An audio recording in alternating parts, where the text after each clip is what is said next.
I have hit the button. Instead of like. What's wrong with poisoning things?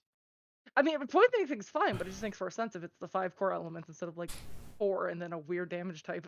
The Pookie Pookie would like to have a word with you. The Pookie Pookie. The Pookie Pookie can eat farts.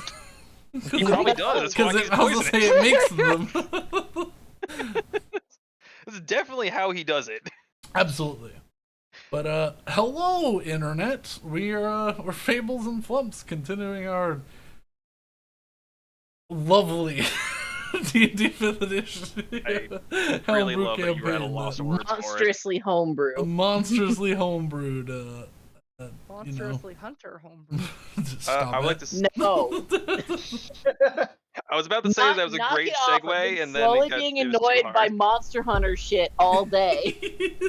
Fucking wait, what? Okay, I'll get that information later. Yeah. I've been gone all day. I have no idea what's going on. Rose and Alex have been trying to. Oh yeah, Saper. Guess how long I slept today? I'm gonna go with 3 hours. No, 15. Oh, you recovered. Okay, yeah. That's what you're trying to say. I woke up at 2:30. Yeah, Nice. Rose corpse slept, and then. Hey, So if I'm a little fucky wucky, that's why. oh, that's What? the reason we're going No with today? goddamn sense. What? That's why? That's crazy. That's the excuse you're going with today. Okay. I have to have one excuse. One excuse. You're only authorized one. That's it. Yeah. But yeah, we're gonna be continuing right after we because last week we introduced a new character and went shopping, but we're not going to continue shopping. We finished our shopping Because Brandon will kill us. because I might die. We finished our shopping during the break. Yes. Yeah, just to confirm, because I don't think I got a response to my last message, or I forgot to hit send. Am I just buying that for base value, or did I have to roll somewhere? You can roll to see if you can get it for a lesser price if that's what you were attempting to. Yeah, I decided to take a book from Hensel and just always be haggling. Hensel? Hensel. Yeah. Hensel? No, not Hensel. Wait. Yeah, wait. Yep, Hensel. I mean Henry or Herschel or. I was gonna say no one ever gave me a direction on the Hustle. name, so right now it's just H at the moment. Until I've gotten that patent down, I'm still learning. What's this your crew name? here. What's your name this week? What's your Tulip? name? I forgot to change it. No, What don't is change it. I'm Don't just change it. confused. Don't do it. Don't do it. Henry Blisk He Stream. just called you Hensel. We're keeping I it. did. There you go. I got that done real fast. And I'll just 12 persuasion, the base price, unfortunate. not a problem. I will deduct that shortly, and I will add that to my inventory. Okay. But Out of all the things that were mentioned in the break, or that we talked about in the break, I guess I'm getting the Eternal Shock and the Lightning Ring. okay. Yeah, if anyone wants to say what they have purchased in there, feel free. If not, we'll continue. Yeah, sure. I decided to Yeah, purchase tweet. the. That is amazing. Oh God, I'm Oh not your no. computer. I purchased the Luck Stone. Yeah, it's like the Stone of Good Luck or something. Yeah. I was gonna say, bro, I know you are attached to the color red. But I don't know if you could pick a different color for your dice. It doesn't really matter. I'm gonna be honest with you. Then why are you bothering me about it? Because I noticed it. Okay. Rose One doesn't minute. like the colors being close to each other. How do I even change it? Don't even right see next my to dice. next to your name, Okay. you should be able to click on your little the color swatch. There you go. You have it now. Yay! Every session now doubles as teach Saper how to use Roll20. Here Yeah, you go, Rose. I'm very used to in I'm person. gonna be What can I honest with say? you. Yeah, Haverford Infinity Pool. Yep. Haverford Infinity Oh Pool. my god. Yep. This is made all the worse that I still barely know any of your names in Yeah. canon here. But it's fun. It is. Don't worry, we'll correct you in game. What Tweak does in the softwares we use is irrelevant. Gotcha. Sounds good. Otherwise, people will become Jerry. Also, I think it's funny, but because the little tokens we're using at the bottom of the screen, I'm looking at y'all while I'm not talking, but when I'm talking, I look at the viewers now. You can almost do those epic asides like these bloody idiots. Yeah. Also, it pretty much covers up everyone's name, so no one can see what we're saying anymore, or see all the bullshit name shenanigans. I mean, I Words can are just, hard. I can just turn it back on if you want. I don't have everyone to see your name. No, we don't need that. I mean, okay. Pencil's the only one that's screwing with it. Oh And no! therefore, by extension, screwing with me.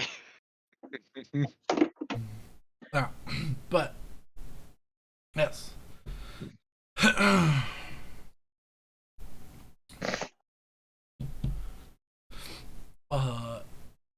Yes, you have all finished your purchases from last week.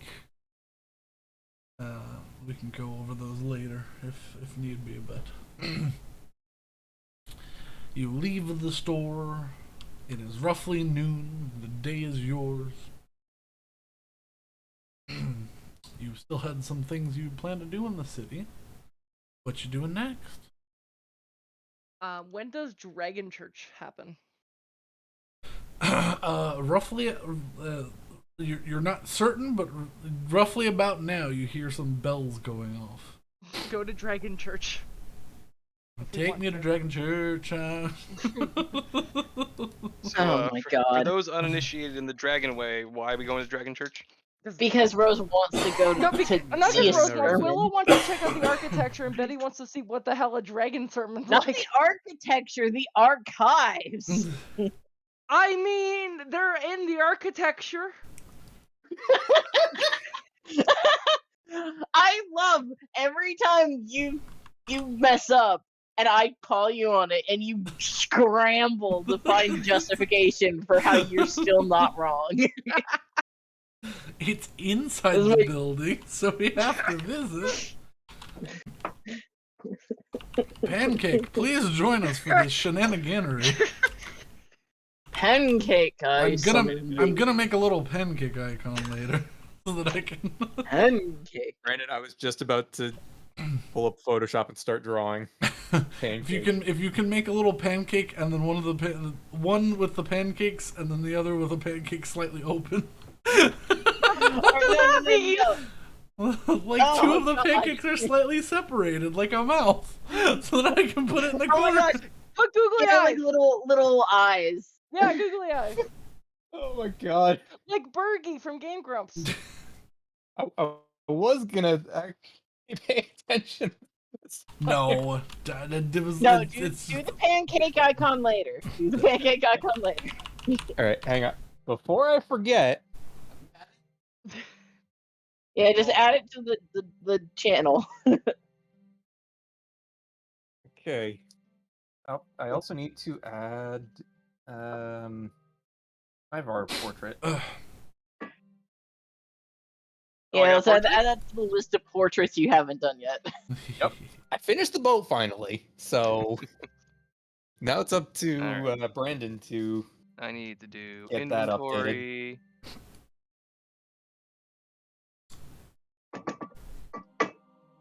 It is on my list of things to do this week because I actually have days off. Kind of amazing. Oh my my god. I don't have to work a 6th day in a week. It's kind of great. Wait, is this because of the fact of American July 4th? Yes. Why did I put it that way? Yeah, well, I was gonna say, wait a minute, you are American. Because you are American. Oh, What are you boy. doing? No.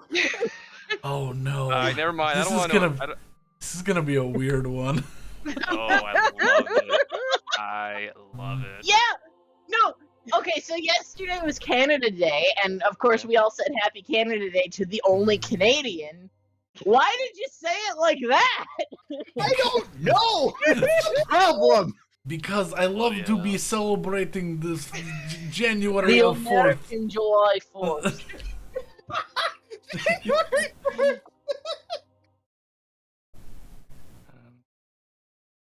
The Day of Independence. I loves. 1,430. Anyways, you begin making your way to the onyx slabbed building that takes similar to Florence. Florence's giant cathedrals takes precedence in the sky above, and actually you watch two dragons fly towards the building from across the city. Oh my goodness. What colors? A bigger than any dragon you have currently ever seen as this party, a white dragon, and a slight flash of copper red, but very orange dragon. Oh. All right, I might have been out of the game for a while here. I thought, aren't colored dragons bad? Wait a minute. We have white dragon and we have copper dragon. I feel like I know that much. I remember. And they are not fighting. So Saper has not been introduced Is this a Saper question to. or an Ivar question? This is Ivar. This is an Ivar question. Saber has not been introduced to the concept of what I did at the end of the last campaign. The Unification and Traditionalist Dragons. Oh, all right then, cool. Yes. Ivar, you see what is very clearly two chromatic dragons fly to this giant, ominous black cathedral. Right. That you all are heading towards. You really want to go in there? Right. So What do you short mean? answer would I mean, say we know not this? really, but they're really set on it for some reason. Hey, this sounds like a terrible idea. Boring, we can leave. I don't want to be really boring. I want to be really not crispy. Would say we know about the dragon alignment change thing. Yes. Okay. Alright, so short answer, dragons no longer are predetermined or have predetermined alignments based on the color of their scales. Now, see, I understand what you just told me, but what you also just told me is we don't know if they're good or bad now. Right. Wait, Alright, we could tell that that they were good or evil by their color. Oh, I mean, yeah. I mean, you could take an When did that educated become guess. a thing? I mean, they When did it not swung- become a thing? I mean, that's how it always was until now. Okay. I'm just, yeah. I clearly am out of my depth here, so I'm just gonna, okay. Well, I don't know when Well, I say happened. in now. This is definitely before I was born. Well, if they're in the city and they're Maybe like the not last 30 destroying years or things, they're something. probably fine. What? If they're in the city and they're not destroying things, they're probably fine. Oh yeah. So basically, if they exist in the city, then they're at least following the laws of the city. So, Right. this entire span of islands in our immediate local vicinity is ruled over by a really big dragon that the other dragons don't want to anger. So, follow its rules and you get on by. All right, you know what? That makes sense to me. I understand that about it. Can't say I'm thrilled with walking into a dragon hive, but you making sense. So.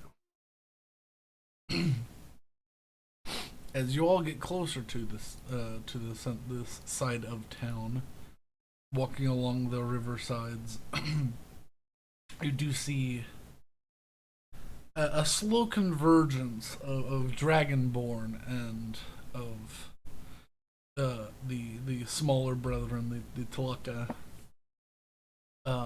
and kobolds. You see some of groups of goblins and the occasional bugbear also joining the procession towards the cathedral. You know, I should probably actually make a map for for the use of while making notes for the city. So let me upload that real quick. Where is? I know how letters work. I mean, that one starts with a D, so it could be weird. It's true. It's probably in the J's. I should look there. It's like pterodactyl, right? Yeah. Oh. Oh, it's right near. It's right Or next to knife. Paracostal. Got it. Talking about the spelling of gin. Got it. We're talking What about. did you think we were talking Yeah, about? it's No. GIN, isn't it? Yep. Yep. That's exactly how it works. Gee, Alex, can you grab your head and twist it on a little tighter for me?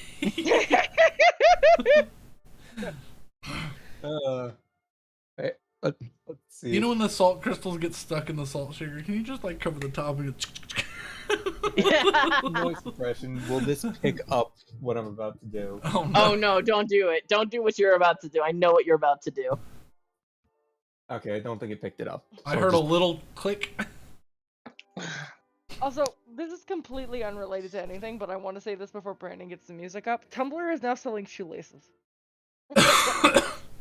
Of course, Tumblr's selling shoelace. It was And only a the matter of time. description is exactly what you think it would be. Of course. Also, I have the music up already. It's just Yeah, he's had the music up for like 5 minutes. I'm pulling. Listen, I hear the Skirim.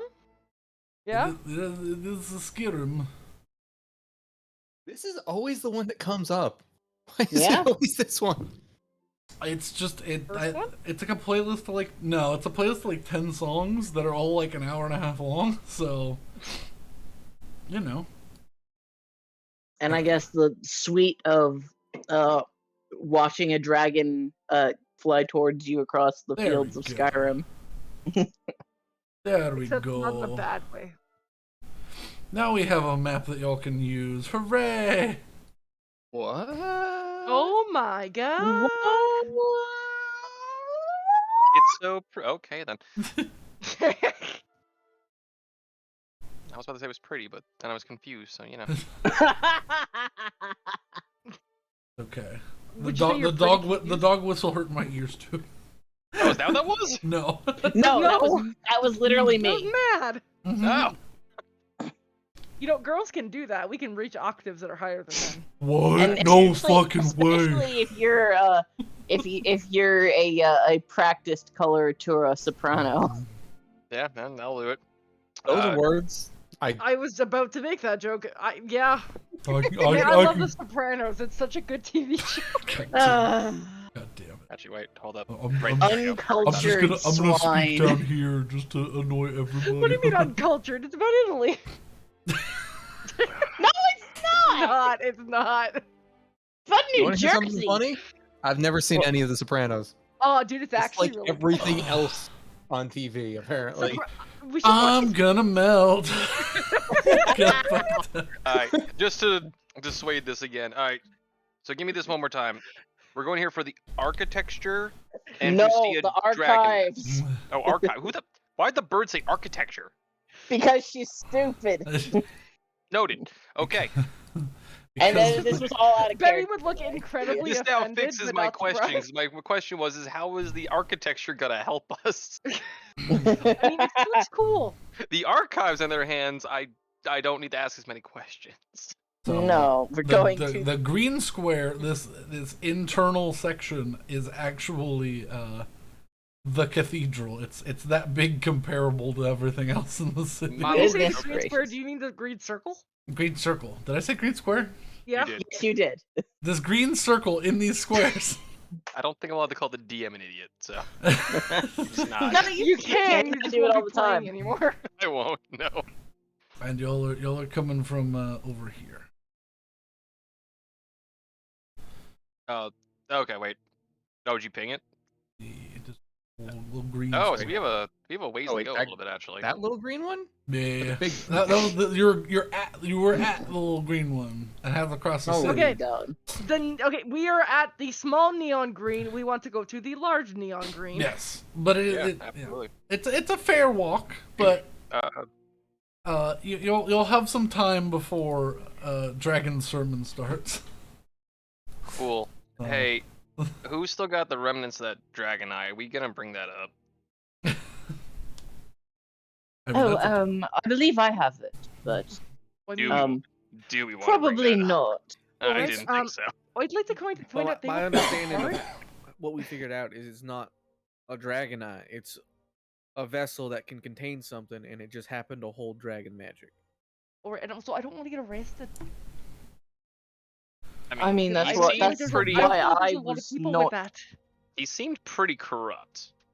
Yeah, but they were I part mean, of the I guard. certainly wasn't planning on bringing it up. Also, what with are you anyone. talking about? You don't want to get arrested. If we get arrested, it's gonna be because you are you.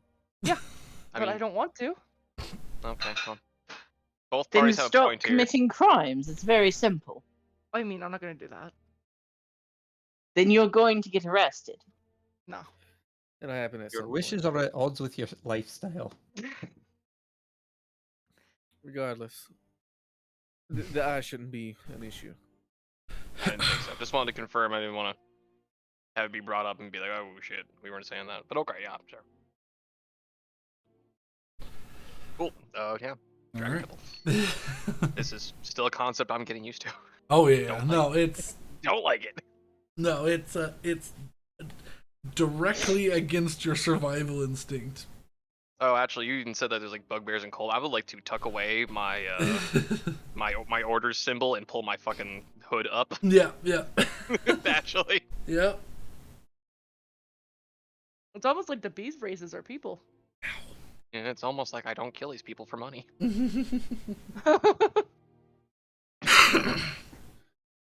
Also, dragon isn't really a beast race. It's kind of crazy to compare yourself to a dragon. Wait, we're talking about the bugbears? Very different hierarchy. Yeah, well, Don't- dragon don't- normally outside my action of scope, but bugbear kobold, no, not really.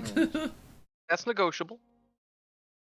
I mean, we have about everybody on the ship, so You not our ship, but the other ship. you watch as a bugbear accidentally like hip checks a kobold and catches him and goes, "Sorry, little one," and puts him back on the keeps him from falling into the river. Kobold's still not happy, but Kobold less upset that he was caught. Dude, he just saved like the remaining 6 days of that kobold's life. 11 days. He might make it to make more. Kobolds live 12 to 18 years, so you know. Man. They Are you ca- telling us he doesn't have can. 6 they days? can. You know. Wait a second. They can, in modern cities, their life expectancy is about 12 to 8. Out in the wild, it's probably about 3 or 4. So, If it's in adventurer territory, it's like 2. Yeah, it's like kobolds reach maturity by the age of 1 because they're usually dead by the age of 3. Yeah. That means that Boomer is fucking ancient. Yeah, the fact that you're alive is a miracle. Boomer's 30. Oh, jeez. Listen, It's all that all the it's- preservatives from the explosives. You're an artificer, man. You eat well. no, You there- eat well. see, the upper range of how long a kobold lives is not determined. It's just an average. There are kobolds that hit like 60, 70. But usually because they're monks and they're pious and they'd stay away from things that kill them. So, you know, By accident, Boomer lives this long because sheer like luck. yeah, because no god wants to claim him. is kobold insurance like super expensive compared to the rest of like the races? It's like Texas like animal insurance. It's just like, yeah, Okay. sure, whatever. It's like, pay $12, we might cover your dog or whatever. Oh,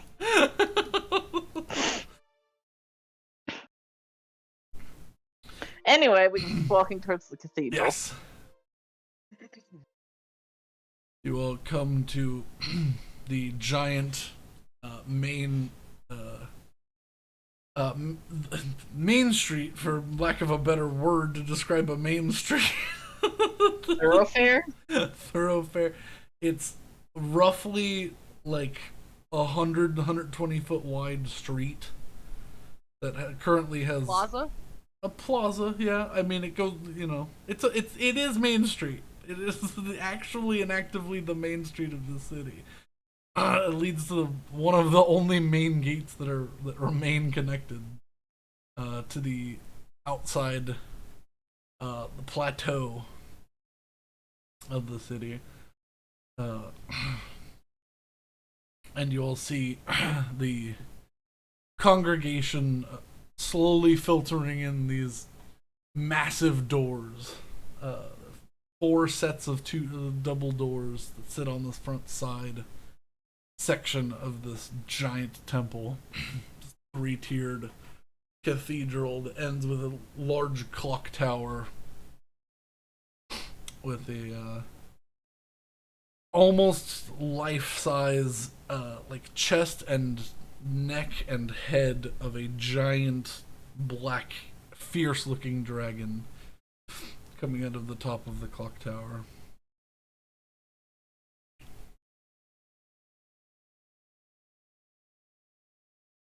Well, that's rather impressive. I wonder what their fire insurance is. Do we really want to go in here I mean, right now? we don't Broad have to daylight? if you're scared. Oh, I'm not scared. I just don't like being dead. I mean, functionally, I'm the only one who needs to go in there, because I'm the only one who has the questions. Listen, I'm here to sightsee. And Willow will just sort of traipse in, but sort of stick to the side to try and like avoid like mingling too much in the crowd, because she's like, this is somebody else's religious service. I'm gonna give a wee grumble, and then I guess I'll follow Willow, because I'm just gonna do best to stay out of the way, and I feel like the archive is gonna be the less traveled area at this second. To make up for the fact that I'm wearing dragon scales, Yeah. which might be offensive, I don't know. I make sure my Pelor symbol is prominent. Okay. I'm still religious. You pull the hood down, you do the little flip inside out so it hides the dragon face that you had specifically peeled off intact. You sort of roll it into your hood and straighten yourself out to look as less draconic slayer as you can, and flatten your symbol against the outside of your clothing. Alright. And yeah, you all enter. You can see this massive procession from all across the city of people coming to join in for a strange, afternoon sermon, at least to you all. To Willow, every sermon is strange. Mm-hmm. But I'm gonna like sort of, while people are filing in and getting settled, I'm gonna look for somebody who potentially looks like they know what they're doing. Like they work here, and I'm gonna follow Willow to try and run assist in case she comes off super crass.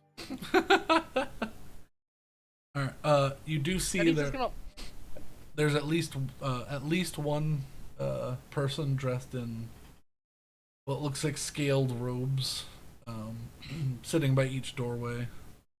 So, if you want to approach one of them, I will approach the one nearest me.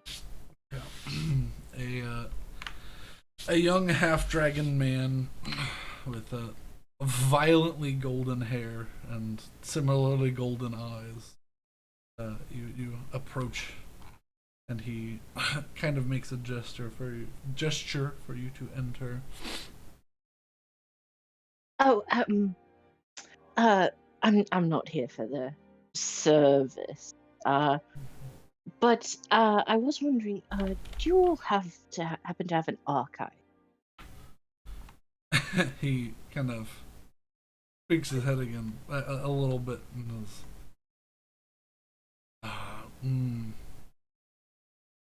common, not very good. Oh. Draconic? She's asking for an archive. I'll step in. You say in Draconic? Yeah. Okay. Is we don't have a particular archive, but the lady and the acolyte are orator types.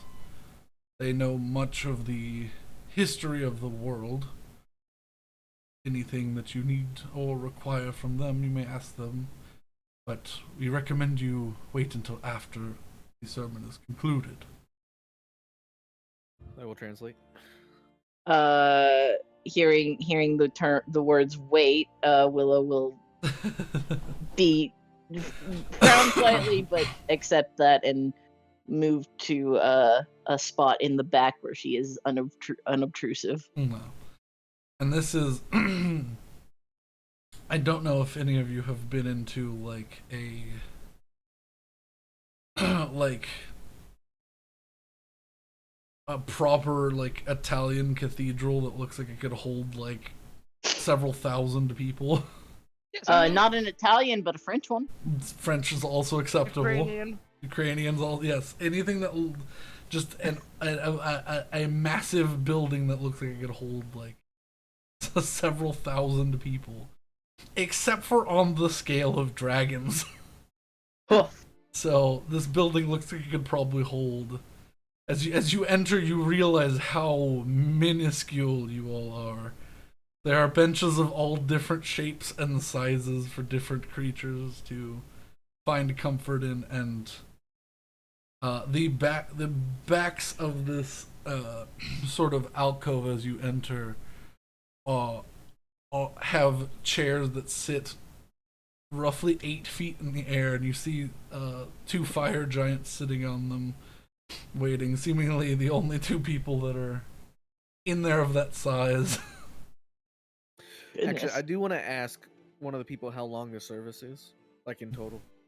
You ask the young gentleman. He's like, today is the day of mourning, so simply roughly an hour. Okay.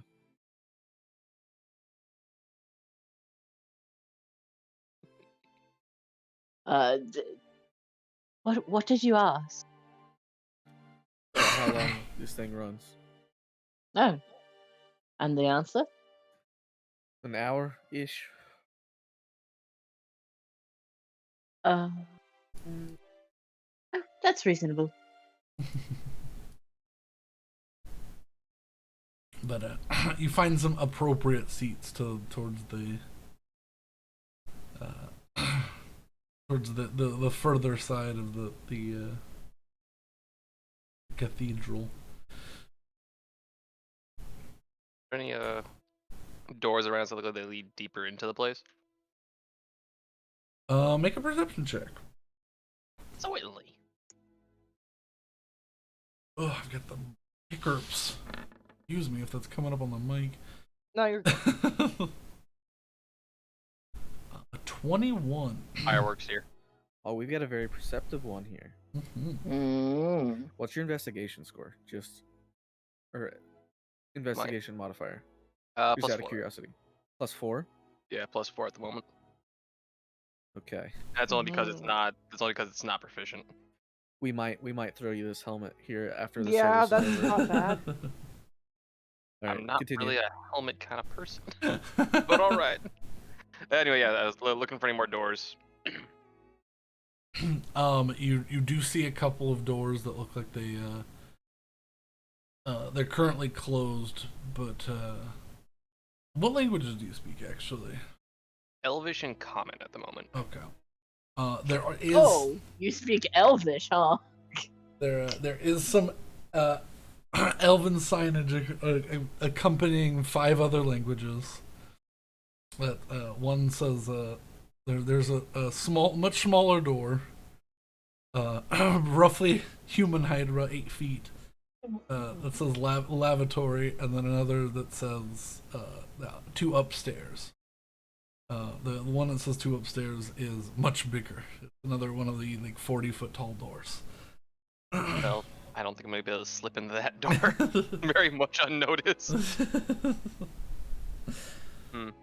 Alright, well that might dissuade me from my initial plan. I guess I'll go find a pew with the rest. I assume everything in here is incredibly ornate. Yes.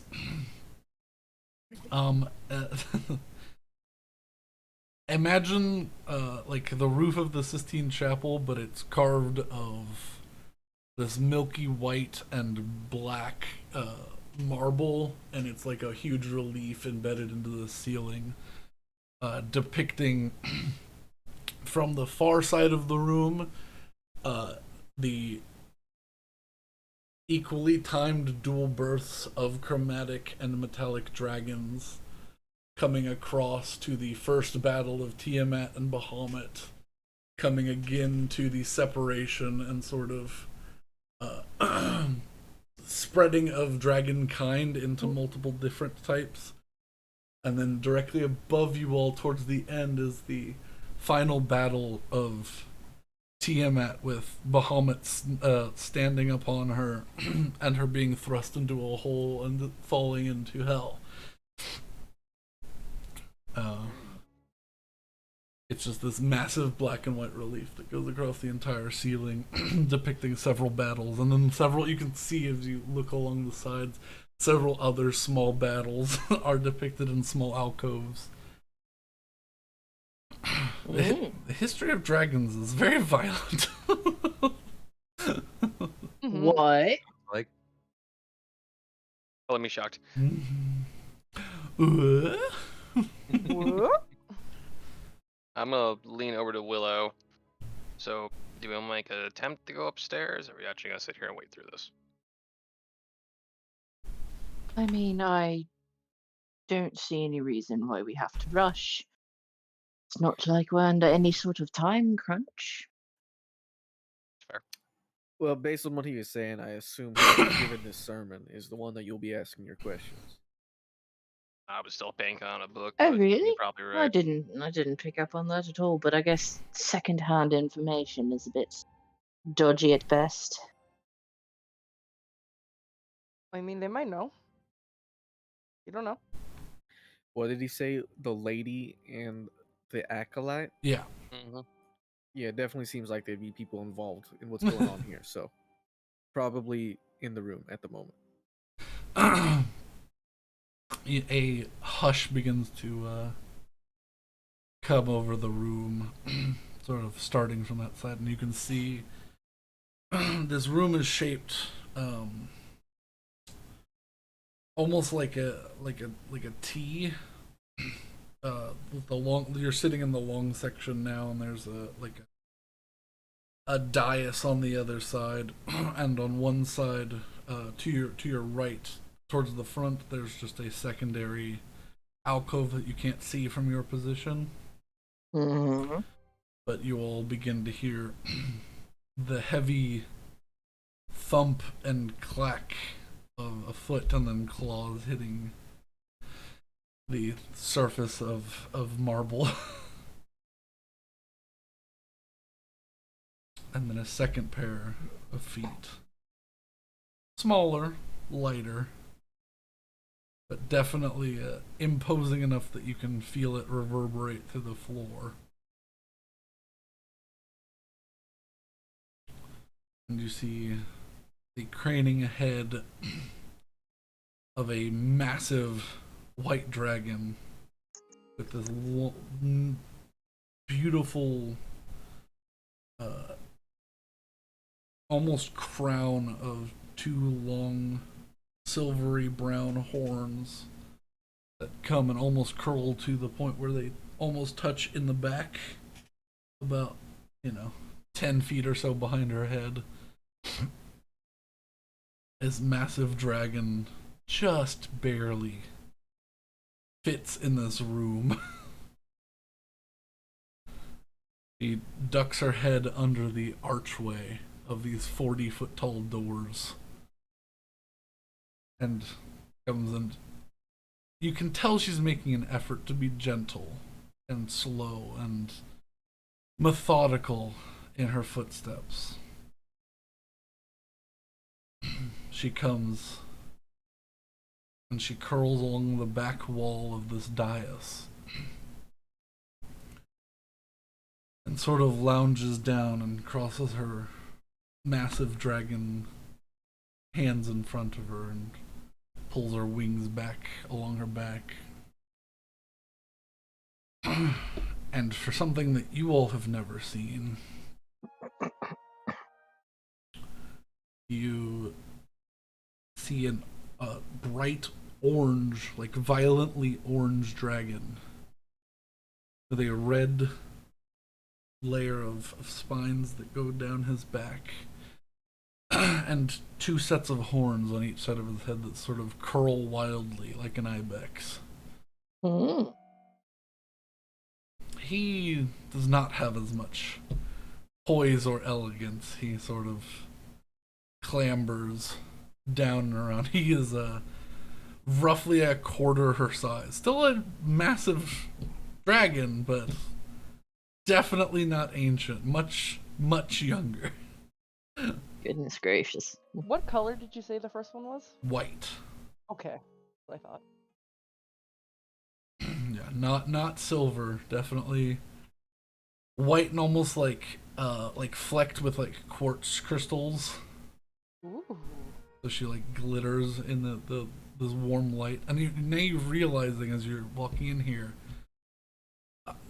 there is no light source, but it emanates down like as if there was no roof. Mm. But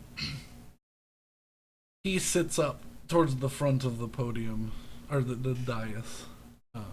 There is a small little raised podium that he places his hands on. And she comes and cranes her head a solid like 15 feet over him. Her neck is roughly his length. Good lord. And they begin to speak in Draconic.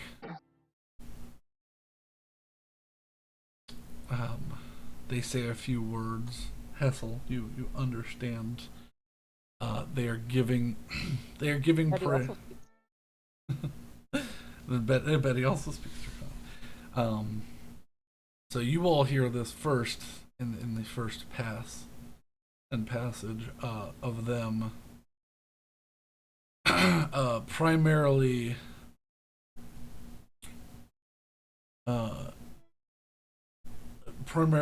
first off giving a mourning a passage of mourning to the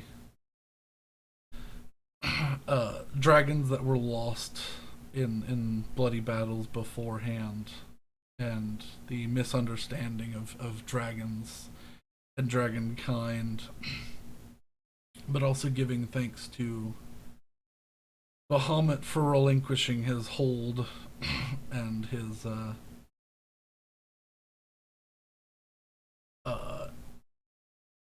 stepping back from his endless war with Tiamat to allow the metallic dragons to free themselves, and a thanks to both Ignia and Pelor for managing to break the hold that Tiamat still held within the first ring of hell to disenchant and uncharm the dragons to taking a bloodthirsty nature to metallic dragons and other dragons around the world.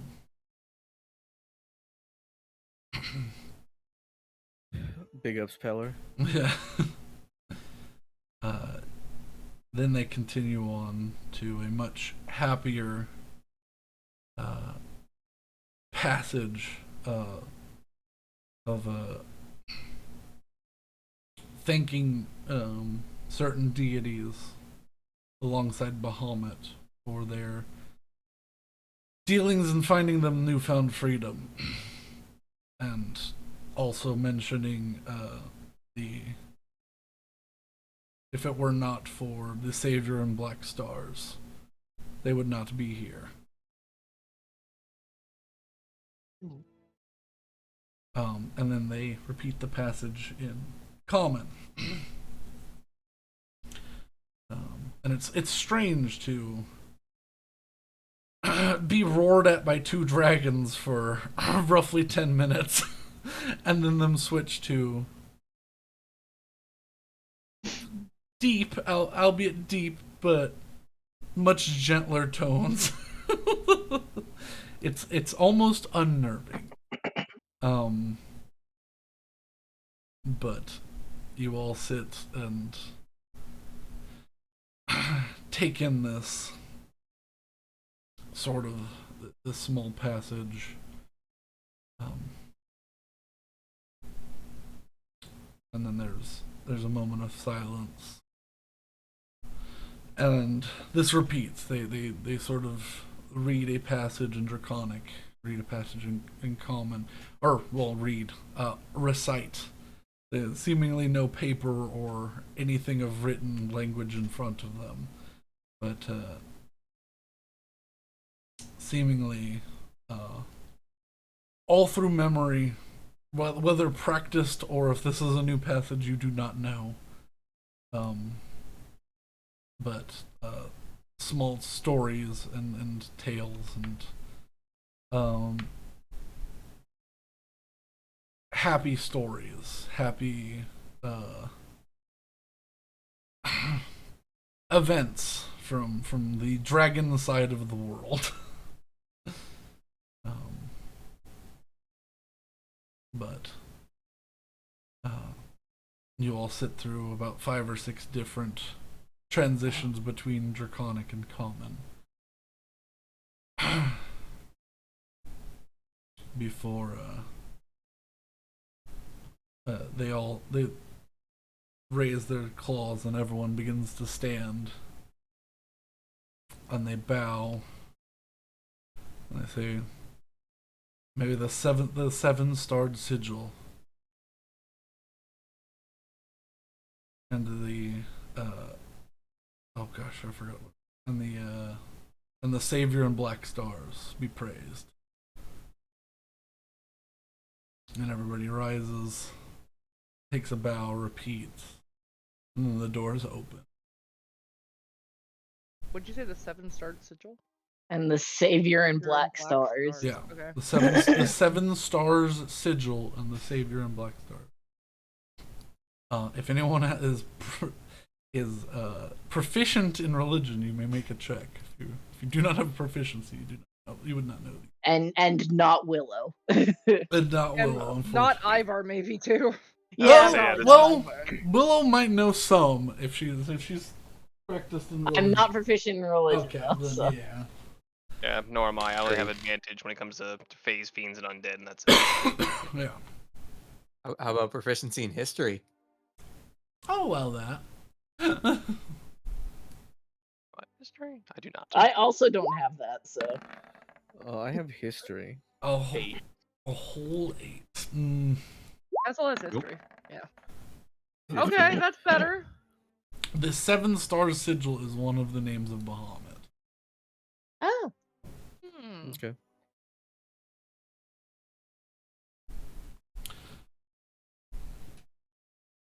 Sounds like Nothing we on the Black reasonably Star? asked the other one.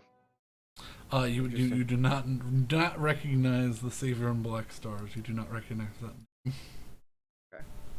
Not the worst we can just ask. No. Matt has an idea of who it could be. Are you talking about the egg hoarder? Yeah, I that's what I was thinking as well. And the giggling suggests that we may be on the correct path. What? What? Uh, I'm glad What? he's getting recognized. Yeah.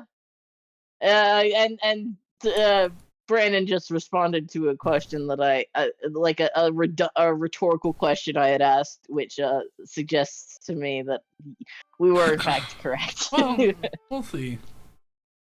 We'll find out. Yep. I mean, I have it in my notes to ask, so I'm going to. Yeah. But yeah, the large number of people file out. The two fire giants behind you all hop down, and the man sort of tips his large horned helm to y'all as he passes over you. Since y'all sat so close. Goodness. But people are filing out by the hundreds. You see the half-dragon man sort of approach. And he goes, if you have questions, they'll be here for another hour or so before, well, they get ready for tomorrow. Where are they? Yes. He turns his head and he points towards the dragons. Oh. In hindsight, this makes a lot of sense, and I'll walk up towards the dragons. Yeah, he kind of he gives a little bit of a smile and a giggle. He sort of pulls his little long sleeve up over his mouth. Apologies. Just in case Willow has a lot of questions that I don't want to translate for an hour. Yeah. As we approach, I'm gonna reach out, grab her shoulder, and cast tongues on her. Okay. Hang on a second. I need to find a document that I don't know where I put it. So now you understand all spoken language, and creatures understand your language. Woo! Oh, good. I need to find. I'll do the less abrasive. I'll do their less abrasive voices. That works. Here it is. I think it's better for your throat all around. It is. Because I was going to talk like this for several minutes. Do you also like walking south because it feels like going downhill? You know, shush you. And this way, I'm gonna hang in the back with the two that can't speak Draconic and translate for them. Okay. Going to just quickly grab Will by the shoulder and say, What is it with everyone? I'm grabbing my shoulder. right, so I was told by my parents, if you ever are talking to a dragon, bow to them.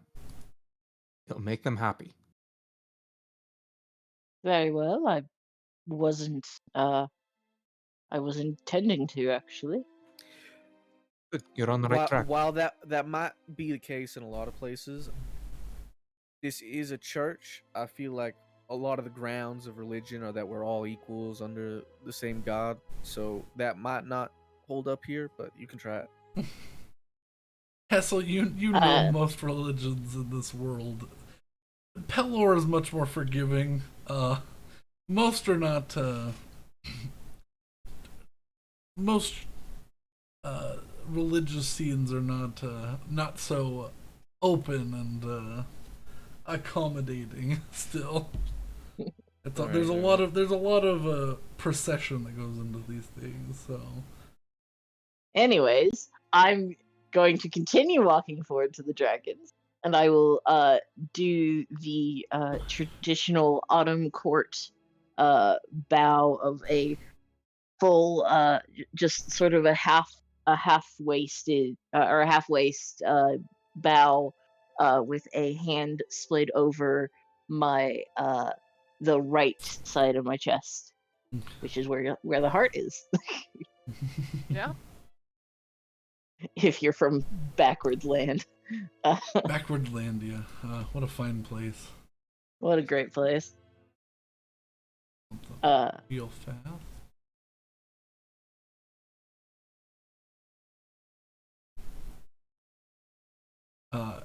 you approach and sit and stand before the dragons, there seem to be a few people sort of tending to the large white female dragon, sort of wiping down her claws, and she's trying to like shoo them off, but they're like trying to tend to her. And as you approach, you kind of like gently scoots them, and you watch their feet skid across the ground. Delicate but firm. Like, go away. Yeah. And as you do this, he kind of raises an eyebrow.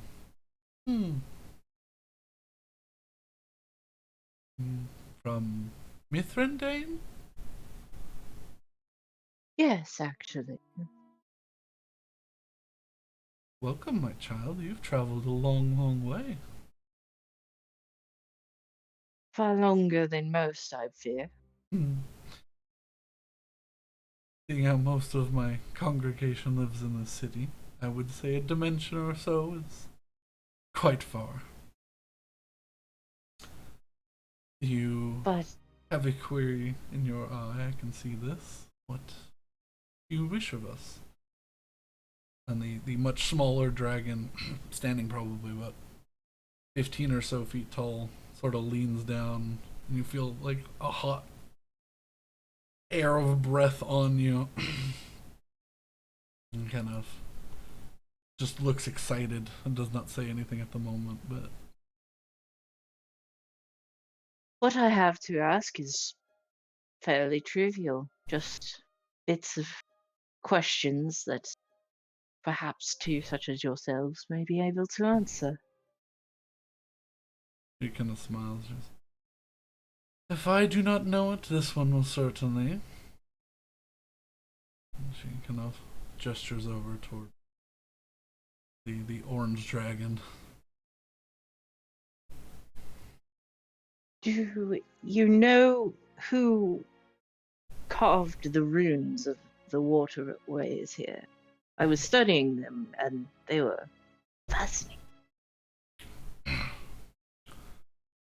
We do not know his full name. He was a dwarven rune master by the name of Ixilus. Some 1,500 years or so ago. If I may, I would like to keep an eye on hands and eyes, and just kind of keep an eye on their smaller expressions while Willow's asking questions. Sure. Make me an insight check. Howdy. And yeah, since Willow could be understood by everyone, I'm only translating what the dragon says. Okay. Yeah. You know what, Betty will help too. Just one person will need to translate. Yeah, one voice. It's gonna be Have messy. two people on either shoulder, like, so he's saying this. Sorry, was Actually, that I think it's translated this way. was it investigation or was it It's Insight. insight. Yeah. Thank you. And what did you say his name was? The root. Ixilus. The Dwarven Ixilus? Rune Master Ixilus. Ooh, not great. I'll just spell his name. I want to see how close I got. Ixilus. Okay, I more or less. How that wasn't that wrong. I had an A instead of the OU. I had an I instead of the OU. Okay.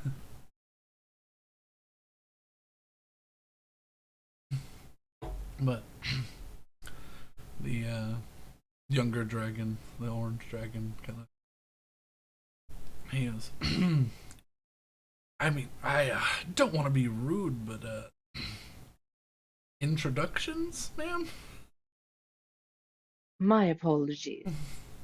I'm Willow of Mithrandine. He nods. Yes. Now I can properly invite you. Welcome. I am Tirgiath. Tirgiath. I am, despite my age, the master, the master orator here. I am in charge of keeping stories of all dragonkind. Hmm. And he points up to the missus. and and he sort of does a little bow, and you watch her, and you see this more than everyone else ever. You see her roll her eyes as he sort of gets down on one like dragon, the back of his hand, and sort of does a little curtsy bow, and he goes, and this is the great scale bearer Leshara. She is the master of this temple.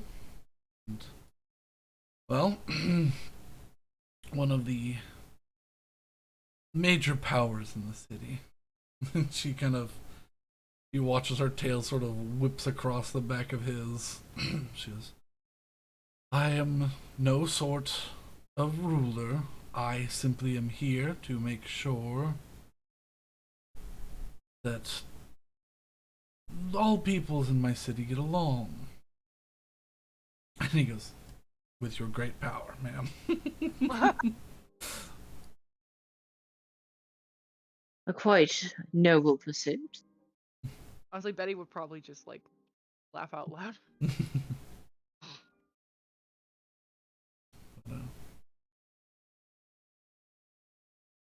It's It echoes everywhere, by the way. yeah. Mhm. And you're aware you're the only one who laughed. Yep. The silence is deafening. Everyone's just looking at her. Yeah. I'm making amends for what I was made to do in the past. I know that I cannot be forgiven by all, and I am not offering myself up as some sort of sacrifice. But if I can maintain peace and have a safe haven for those in need, then why not use my... She looks over with a mark of not quite disdain, but distaste that he keeps bringing up power with my grand power. Then, well, I guess it's not a waste of it.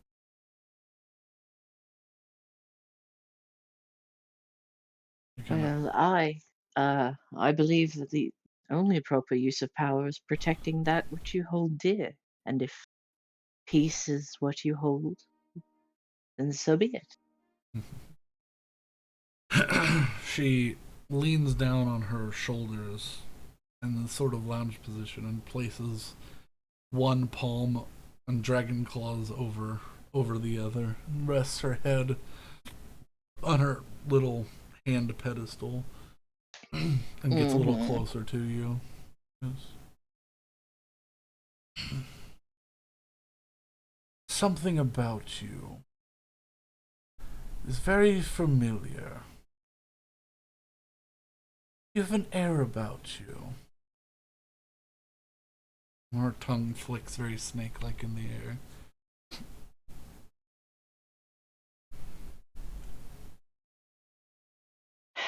Well, I know not what you mean. You watch her tongue flick a few more times. Her eyes sort of narrow slightly. She turns one eye towards you to get a better look. The scent of seawater and of stone.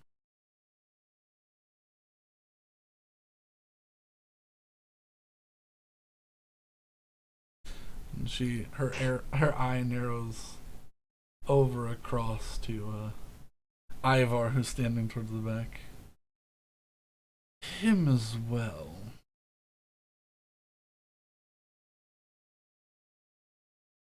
Why is the dragon looking at me? Wait. She commented that Willow smells of seawater and stone, and then commented that you do as well, as she is staring at you right now. Doing that lizard thing where they taste the air. I wonder if she's tasting some kind of residual magic on us. Makes I sense don't know. considering we are traveling around on a boat. Cough. Ivor doesn't know that Willow and he have a similar Nope. backstory. Yeah. No. Why right. Forgot do about that. you come here? Thought we discussed that already. Clearly not just for mere runes. If you are from Mithrandan, then you do have similar runes there. Just not of that precision. Your natural magics should persist there. Am I wrong?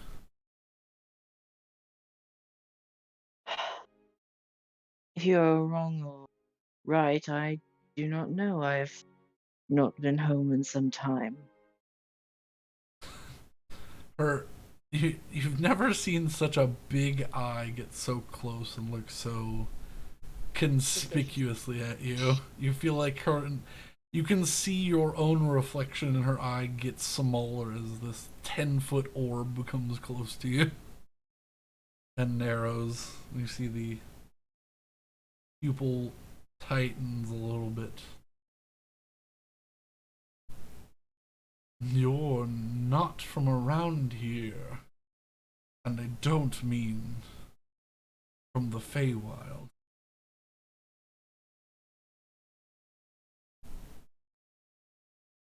And she looks up at the rest of you all.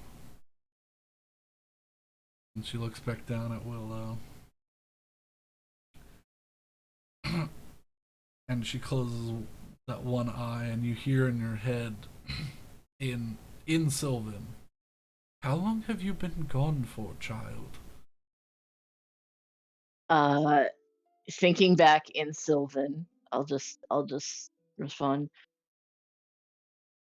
Exact years are difficult, but as far as I can tell, 3 millennia?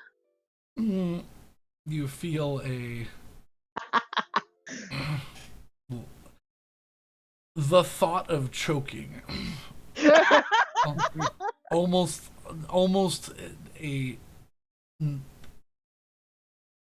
the malediction grow of someone drowning in their own thoughts.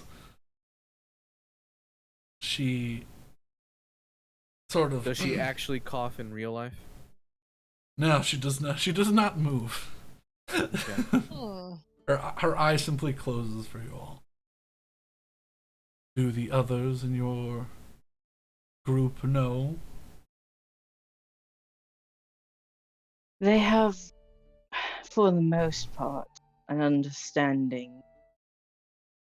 I've not been hiding my intentions or my predicament, but the exact day is something I keep close. It's enough for most to know that I'm old, not that ancient. She goes, you are And- nearly as old as I. Oh, I was probably, if not, from your guess, either a hatchling or still an egg when you left.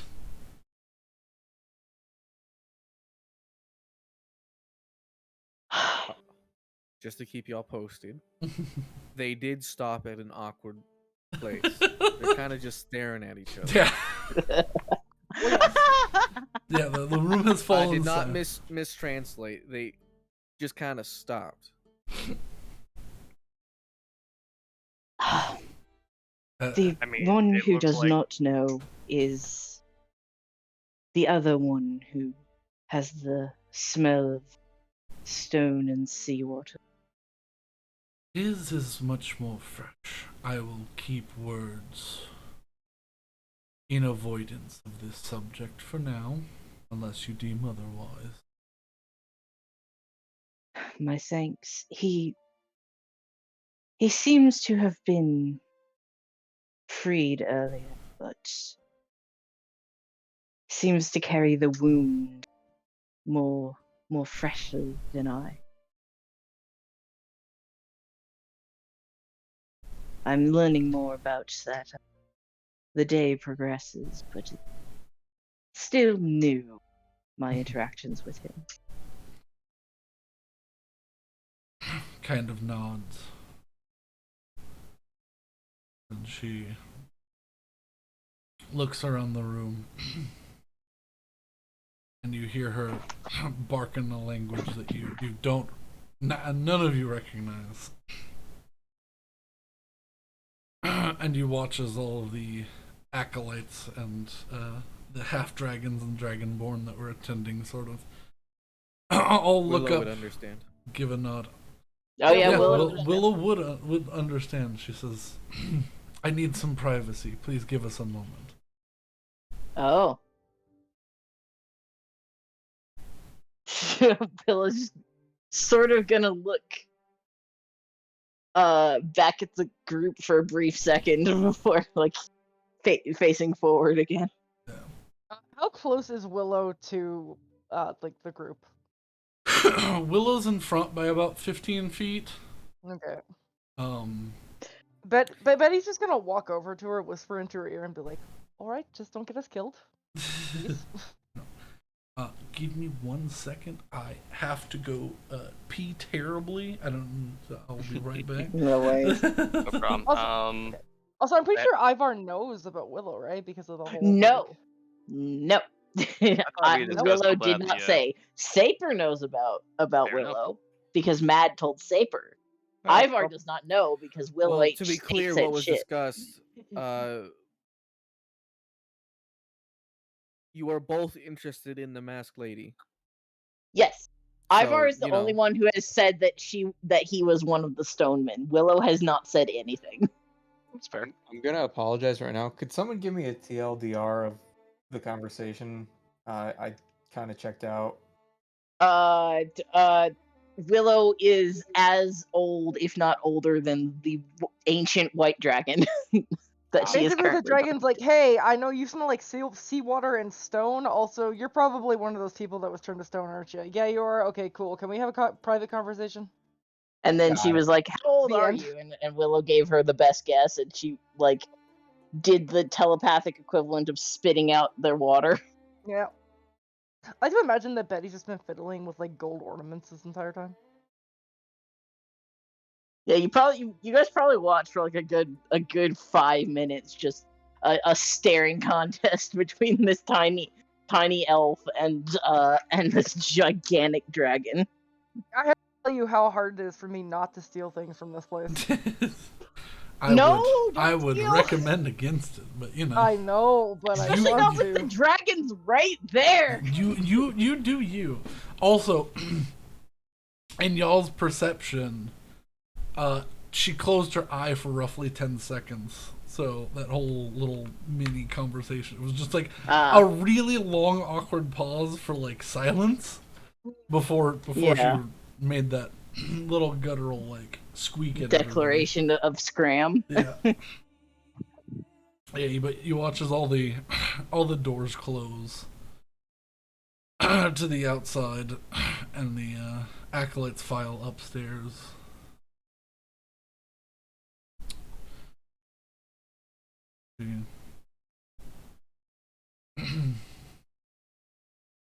Gets her head almost fully down to the ground now, so it's not so as not to look down upon you any longer. Mm-hmm. Which sort of the orange dragon is sort of surprised by. Tierogiatha sort of looks up and goes, "Ma'am, are you all right?" And she just, "I'm simply speaking to these people on a level playing field." And he kind of arches his head back a little bit. No, all right. Betty just shrugs at him. Like she doesn't know what's going on either. he sort of shakes his head like, weird. All right. While everyone else is doing this, I'm gonna drink one of my mutagens real fast. Okay. So I'm just gonna boost my intelligence score by 3, so that puts me at a 19 currently. Okay. Do I see him drinking just weird shit out of a bag? Yeah, you. What's your passive? Let me see. Guys? Perception 14. Are you being sneaky about this, Ivar? I'll turn to the side. I'm not gonna not make a huge thing. If someone's looking at me, they probably notice. Okay, so yeah, he just sort of turns sideways. You watch him pull a little file off of his belt and just like slam this thing down and put the file back. Betty's just gonna whisper to him, "Alright, what the fuck is that?" Helps calm the nerves. I'm not planning on doing anything stupid. He watches his like pupils tighten to like a spot as he says that. I mean, she just shake her head. She's like, "All right, that's a weird kind of alcohol. That's okay." All right, so I believe that puts me at a +4 for intelligence right now. My Okay. God. Yep. Jeez. I was mildly perturbed and not getting a very good score on the insight check. I was like, no. Can I try some? All out. I'll make some more later. Insight's wisdom, by the way, if you want to crack up your insight. Oh, okay. Actually, you know what? Even easier. I'll do the one that gives me advantage on wisdom checks then. Okay. Does that work better? Yeah, if that's what you want to crack up, it's My wisdom. bad. I totally forgot insight was that. That's hysterical. Yeah, you can see how, He hasn't how out of been playing that much. He doesn't you can know. see I'm very much out No, of practice. no, I know. We all make those same dumb mistakes. Yeah, it's okay. I do have literally another one that is I gain advantage on wisdom checks, but disadvantage on charisma checks. Ah, So I'll just do that one instead. I could do both, but that seems A little Excessive. overkill. a little overkill, especially because I don't know what our future contains. Ideally, no fighting. Yeah, I like to leave my options open though. Yeah, we won't survive. Yeah, this encounter you would not survive, unfortunately. But the day is still midday, and we're kind of like middle aged. You know, What is this? a cleric ancient dragon, an adult orange dragon. Yeah, I'm not gonna go. I think that's a little out of what we can fight at the moment.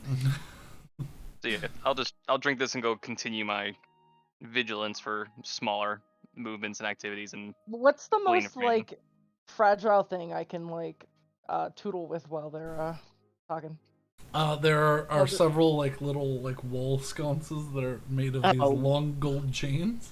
I guess I'm gonna get work on this right now. Can I see that Betty has left the group? She's slowly walked about 10 feet away, and there's just these long gold chains that are twisted and tied into a knot at the bottom. I'm gonna grab the bird and drag her right back. You hear a bit of a surprise walk.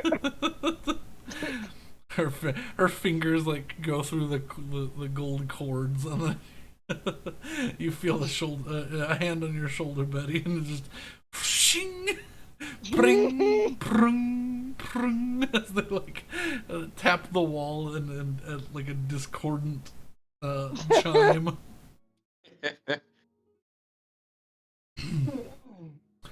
And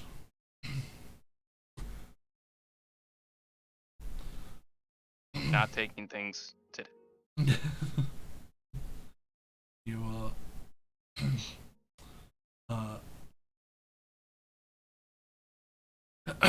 orator Tjergiath sort of leans down because he feels like he's being left out of this weird exchange between Willow and The sudden silence, and then everybody leave. between Scalebearer, Lashara, and Willow, and he goes, well, if there's anything I can help you with? If not, we should probably be getting going. Miss Scalebreaker, ma'am? He looks like nervous because he doesn't know what's happening.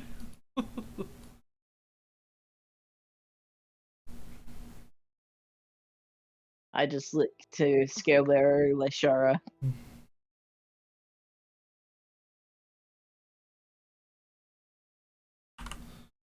And she looks back. Well, is there anything you need to ask of me?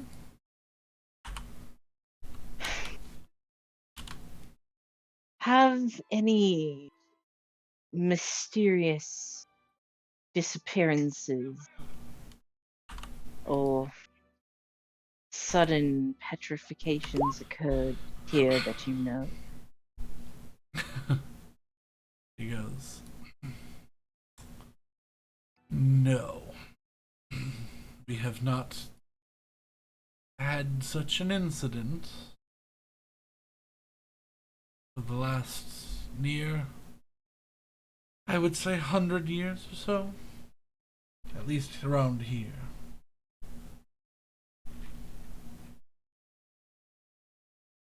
That is both wonderful and unfortunate. She nods.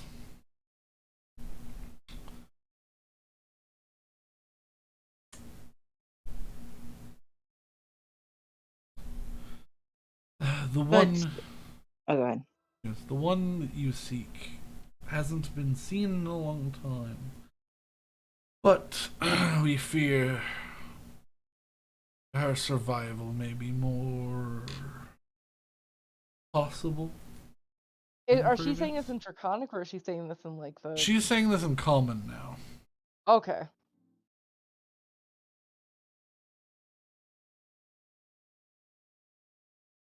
Are we still talking about her? The dragon. Of course. But Betty would just say that in general. Yeah, the dragon. I direct her attention at you. Who's her? Betty just look at The Willow. one that you and I both see. I mean, the Alright. stone bitch. Yes, Betty, actually. You hear this sort of deep, guttural Chuffing. laugh, chuffing coming from That Madam was a laugh. Scalebreaker. That was not anything I need to translate. I mean, she's Well, speaking in I common now. translating it anyways. But yeah. Well, I've heard enough about this woman to just not like her. I've heard enough to know that us chasing her down right now is definitely suicide, though. Oh, absolutely. Well, we can't find her if we don't start chasing, and unfortunately, we've been chasing leads that are hundreds of years old. Eventually, we'll get to the present day, but we have to keep at it.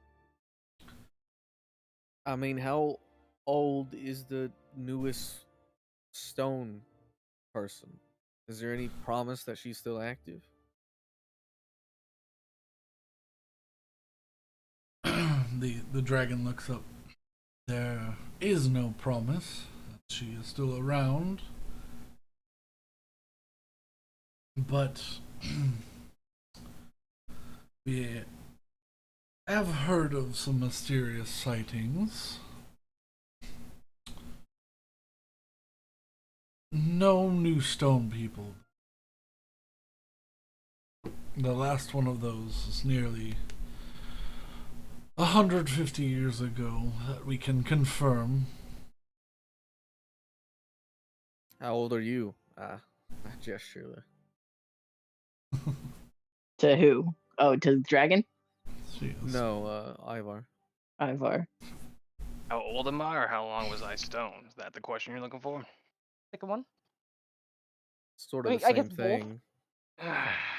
Oh, not quite. Best as I can tell, it's only been a handful of years, and I'm easily well within, oh God, I don't remember, 70, 80, something. like that. I stopped worrying about it. I mean, do you know what's the last calendar year you remember? That one I just don't know off the top of my head. You would know.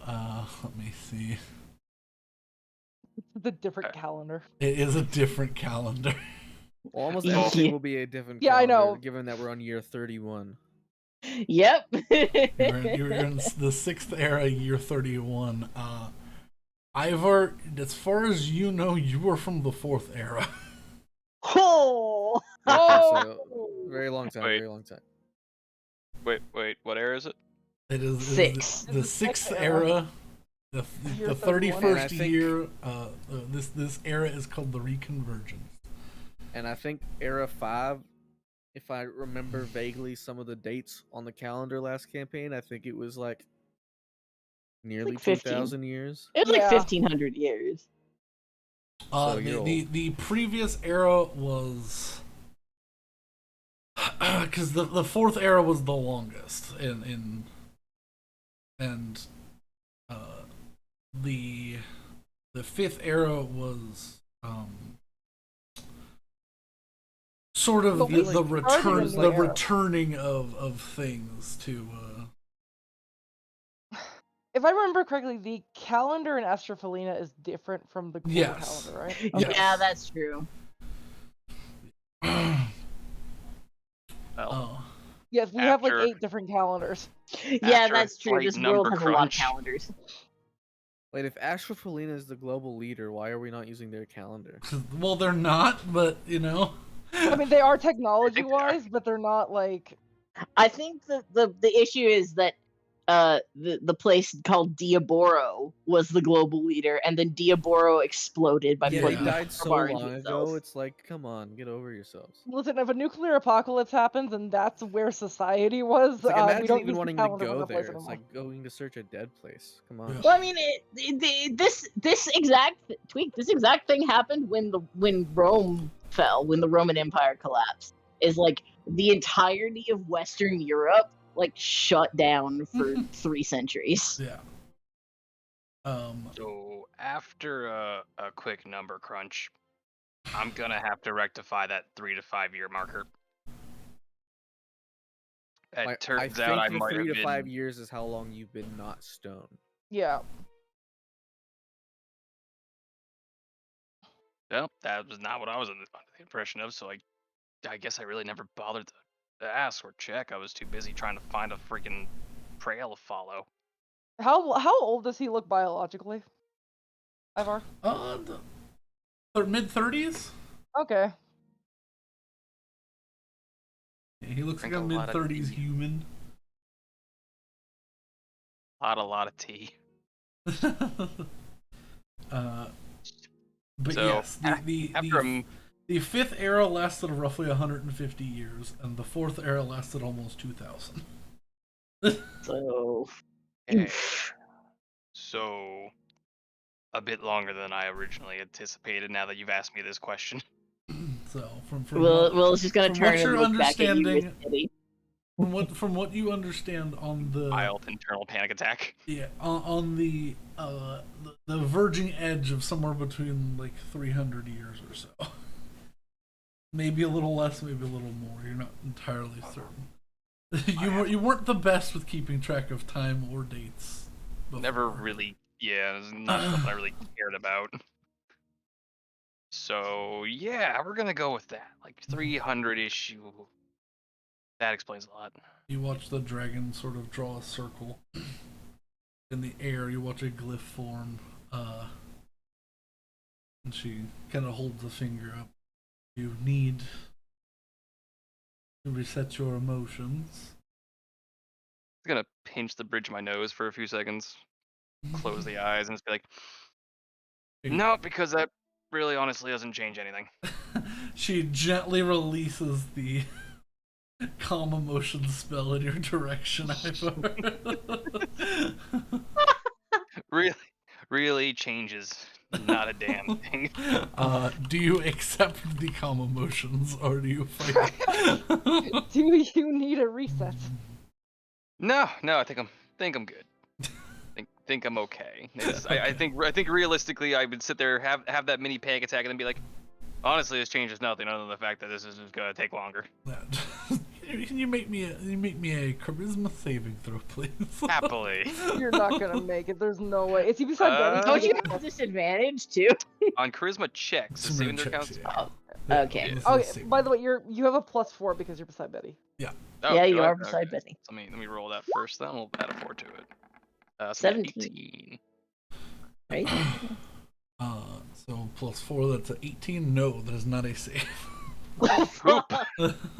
Never mind. Panic overwhelms me. I No, must she- now. No. She's making- calming. Oh, that gotcha. guy is You painfully feel red. you feel a chamomile tea vibe pass over you. Oh, that's gonna leave a weird aftertaste mixed with the potion. Just moment Oh, lasts God. a moment. Try to breathe in that moment. Okay, so. Oh, I got a much colder trail to follow. Alright, so what I'm getting here is that everybody's older than I am. Yeah, you're a How old are you? 19? you're a bird. Yeah, I'm older than you by only a little bit though. Wait a minute. What's the drinking age here? I mean, I'm like 24 for like humans or whatever. The dragon goes, in this city it's 15. Oh, never mind then. Okay, I was about to berate you for trying to get my potions. I don't care now. Well, and depending on the race, sometimes it's younger, but you know, entirely that up would- to the parent. Out of character, that would definitely screw kobolds out of a Yeah. way to deal Yeah. with that. Anyway, all right. So Drinking ages. I mean, drinking ages 2 for kobolds. But like, honestly, after someone gets like the year 30, I'm like, it's all the same to me. I that's don't really pretty care. much what I do. Yeah, this is why I stopped counting. I mean, I honestly didn't even know that it was apparently 380 something years old. I mean, you didn't live that long. You've just teleported in time, basically. Oh, I'm owed a lot of birthday gifts. I'm pretty sure they're dead. You're good. I didn't have any friends anyway, so it doesn't matter. Moving on. Anyway, and would like more out of fine stone person. Stone bitch. Stone bitch, yes. I don't know. It's apparently the word we're using. That's what the bird said. Bird's been here longer than I have. It's a good description of her.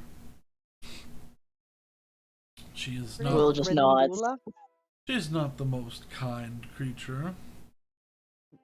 What was her name? Renindula? Renindule? You watch as like the scales on the dragon like roll as you say the name. And you Like, just kind of back up. Oops, sorry. Betty, maybe we. It's a reflex. I think everyone old enough to remember her has been scarred by her in some way, whether they know it or not.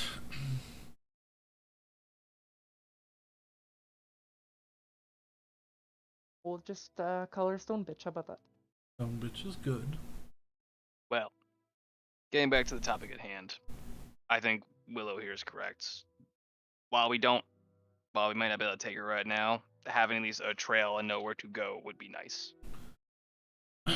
She sort of sits herself up a little bit. She goes, "This will take a lot of time and a lot of travel, but you all look like the adventuring sort." Starlight's Call, by the way. Well, it's calm. Lean over to me. Is that what you all call yourselves? Yeah. And if you have any requests you might need, well, might be able to work something out. He kind of raises an eyebrow and looks at you all and says, "There might be something I could have you help me with in the city." Oh, really? All right. Well, all right. Alright, yeah, that's. Expected. Alright, Respond. go ahead. Given our capabilities. but just gonna say Hessel. I wasn't intending to make this a trade, but I may have something in my possession that would aid you in your search, albeit as cold as it is, might lead you some directions. Well, we're just kind of floundering right now, so any direction. He looks over at the orator. Dear Tirgith, my dear, what was that request that somebody put in for an exorcism? And he kind of, oh, yes, the one, oh, we can't currently deal with it ourselves since it's down below in the lower sections of the city, not built to withstand our size. And we feel that it could possibly be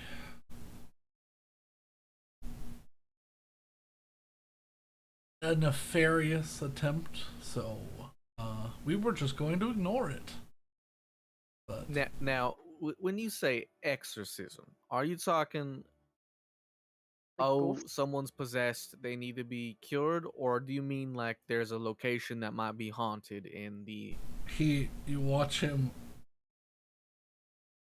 reach under his wing and pull a drawstring out with a little pouch, and he opens it delicately with his big dragon claws, and he pulls out this small silver coin, and he sets it down. He reaches across and sets it down in front of you, Hessel. I pick it up and examine.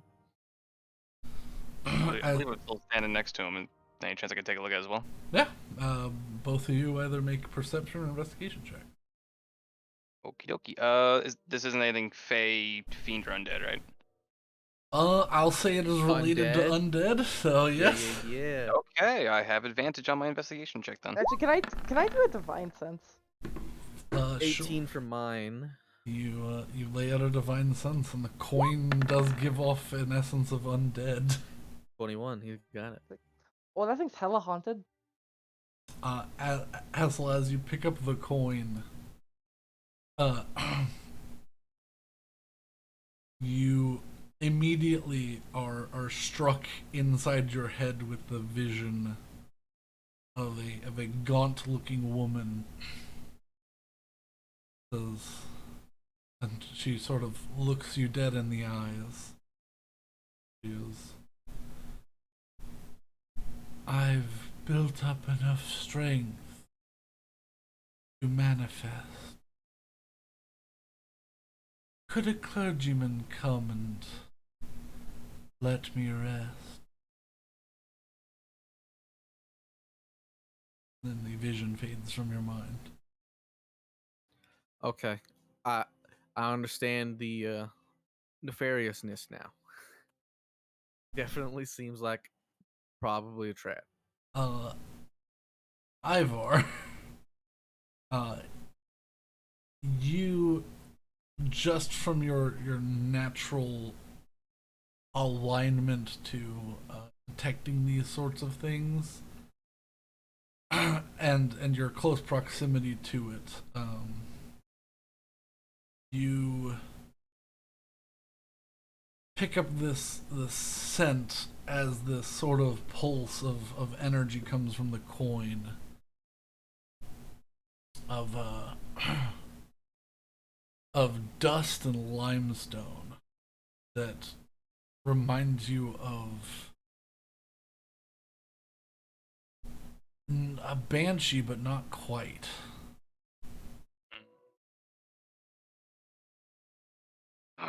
Well, Sort of Yes, the scent of like old dried flowers in the background of it.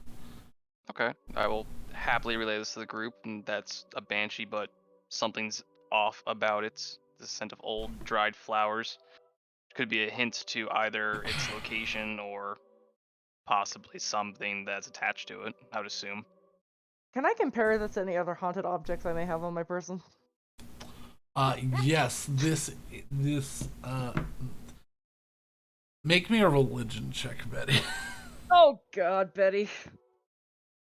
Listen, you didn't choose religion. I didn't think I was gonna need it. Go, Betty, go. No one knows they need religion until they Parrot need it. and Fern. Ooh. Ah, 6. Ooh. Seems like a ghost. all right. Do you not get your own +4? That's just for only Oh, that's saving saves. Yeah. Damn it. You know, I was gonna ask if Willow had any importance too, but I was like, you know, I can't possibly roll that poorly. So And also the answer is no. I used both of them in the battle. Oh yeah, you did. Well,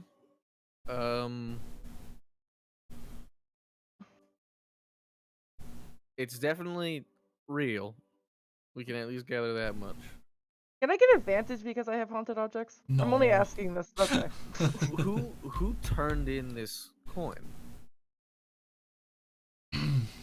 Yes. That's the curious thing, and why we figured it was some sort of trap.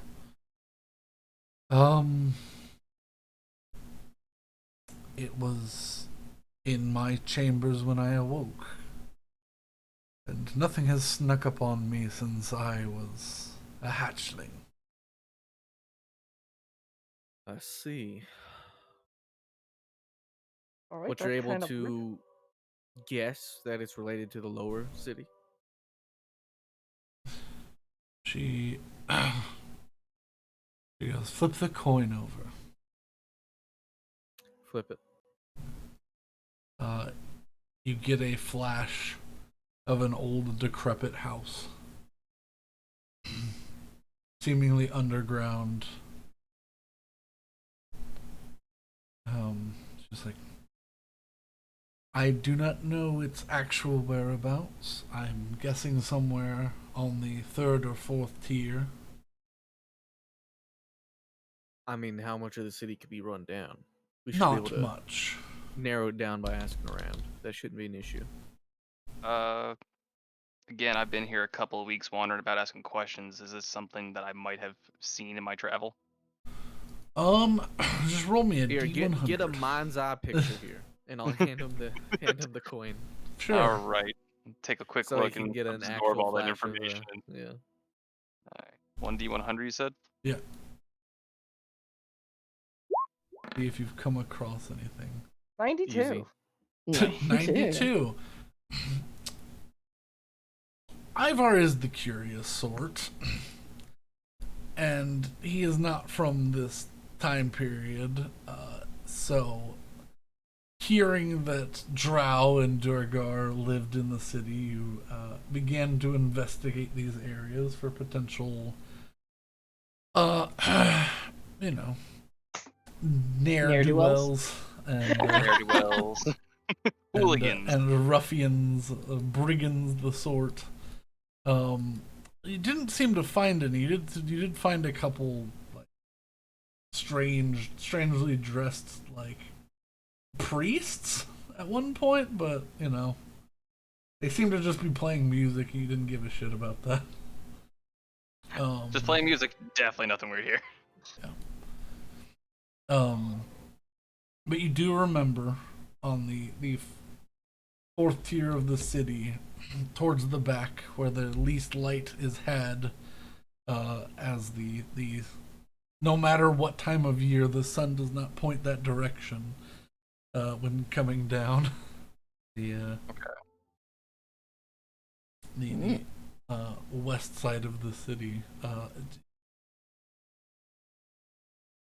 is usually only, and since it's that high up under the lip, there's no chance of ever getting sunlight, so only the most shady no pun intended, folk like that area. And you did hear about a few people saying that some places were haunted up there while you were, asking around. You hadn't had time yet to investigate before you got you managed to follow the lead to actually finding the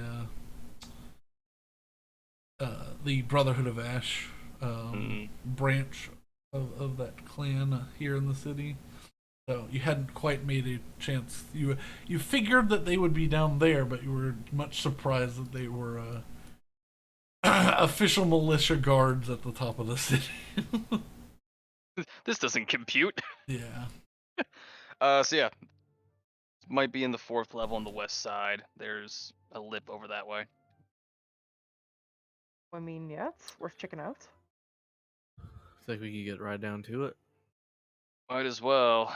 Let's see, Ghost. Trying to You rack can hold my on own. to that coin, by the way. You seem to be our undead expert, as it were. Well, not wrong. Been around for a while. It'll make me undead, but sure.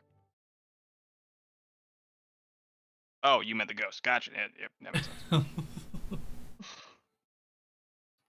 Right. Well, I think we'll get to this request as soon as possible. Take your I time. say to the dragon. Yeah. She responds in common. Take your time. I feel like there's no real rush on this one, but if you want any more help on your quest, I can definitely make it worth your while if you deal with this for us. I'm all for it. That This would is be something. most appreciated. We don't have much else pressing on us besides passing interest in the city, so Betty's gonna take the coin and just like look at it while they're talking Yeah, because she's a bird and it's shiny. you get the same 2 flashes. All right, you damn magpie. Don't lose that. I'll give it to Willow and Sable. Everyone should get an idea of what we're. All right, everybody gets visions. Because you do get an image of what we presume is the creature. I'll Yeah. pass it to Mhm. Saywin and Willow. It's a very gaunt, sallow, sort of pale woman. Looks rather sad. No. Definitely wearing some tattered clothes. Sort of this like milky white to her eyes. Definitely doesn't look old enough for it to be like cataracts or anything of that nature. Yeah, definitely the cataracts of death. All Was it right. translucent at all, or was it actually? She pretty didn't much look solid? translucent. That is fascinating. Mhm. All right. Again, out of characters, my memory of D&D versus Ghost versus like every other kind of ghost I'm aware of. This They're is definitely usually going to be a translucent, right? homebrew monster. You shouldn't expect anything. That's But pretty that- much what I was figuring. But to be fair, my next question in here is gonna be go rack my own brain for anything I've ever faced like this before.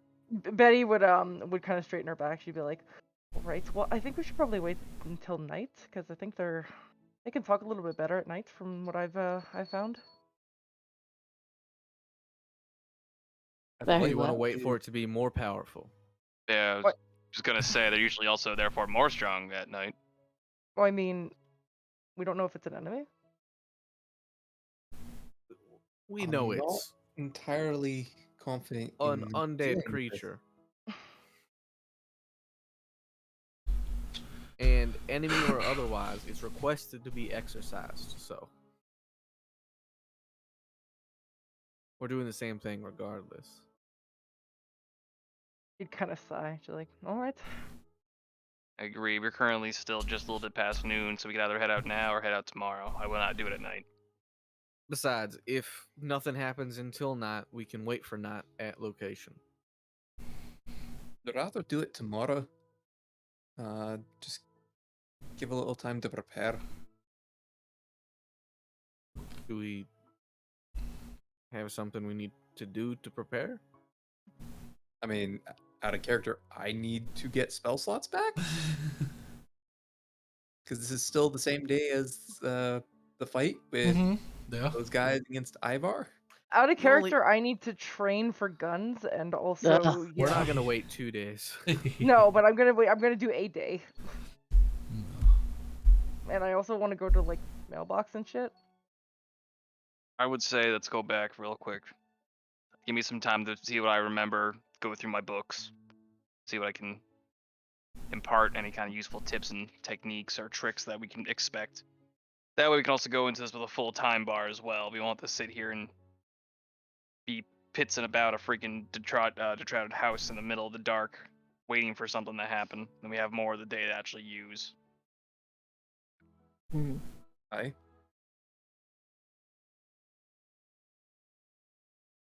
Well, then I guess it settles. Right.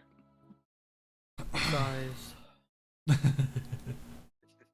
I'm taking the coin. Magpie has the coin. Magpie has the Of course. coin. As Yeah, as as everybody else leaves. Actually, we should probably Oh. let someone who's not influenced by otherworldly entities hold on to the coin, huh? Magpie has the Alright. coin. 1 minute. I have a mild solution for this. I would like to pull out a spoon from my mess kit Okay. and dazzle the bird with it, and then with the other hand Okay. take the coin and give her the spoon. Mm.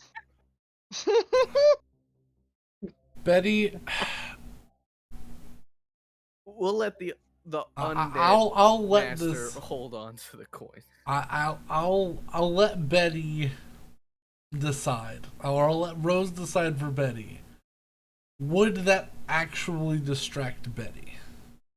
And do I need to roll a sleight of hand check to get the coin? with this coin specifically, probably not, Okay. because Okay. like you know, Congratulations, you're now the proud owner of a spoon. she just wants to vibe with the coin. Like, She's know? looking at the coin and sort of grabs a hand onto the spoon, like. But it continues to sort of look at the I coin. think it's already working. She's running around doing errands for one ghost, now another.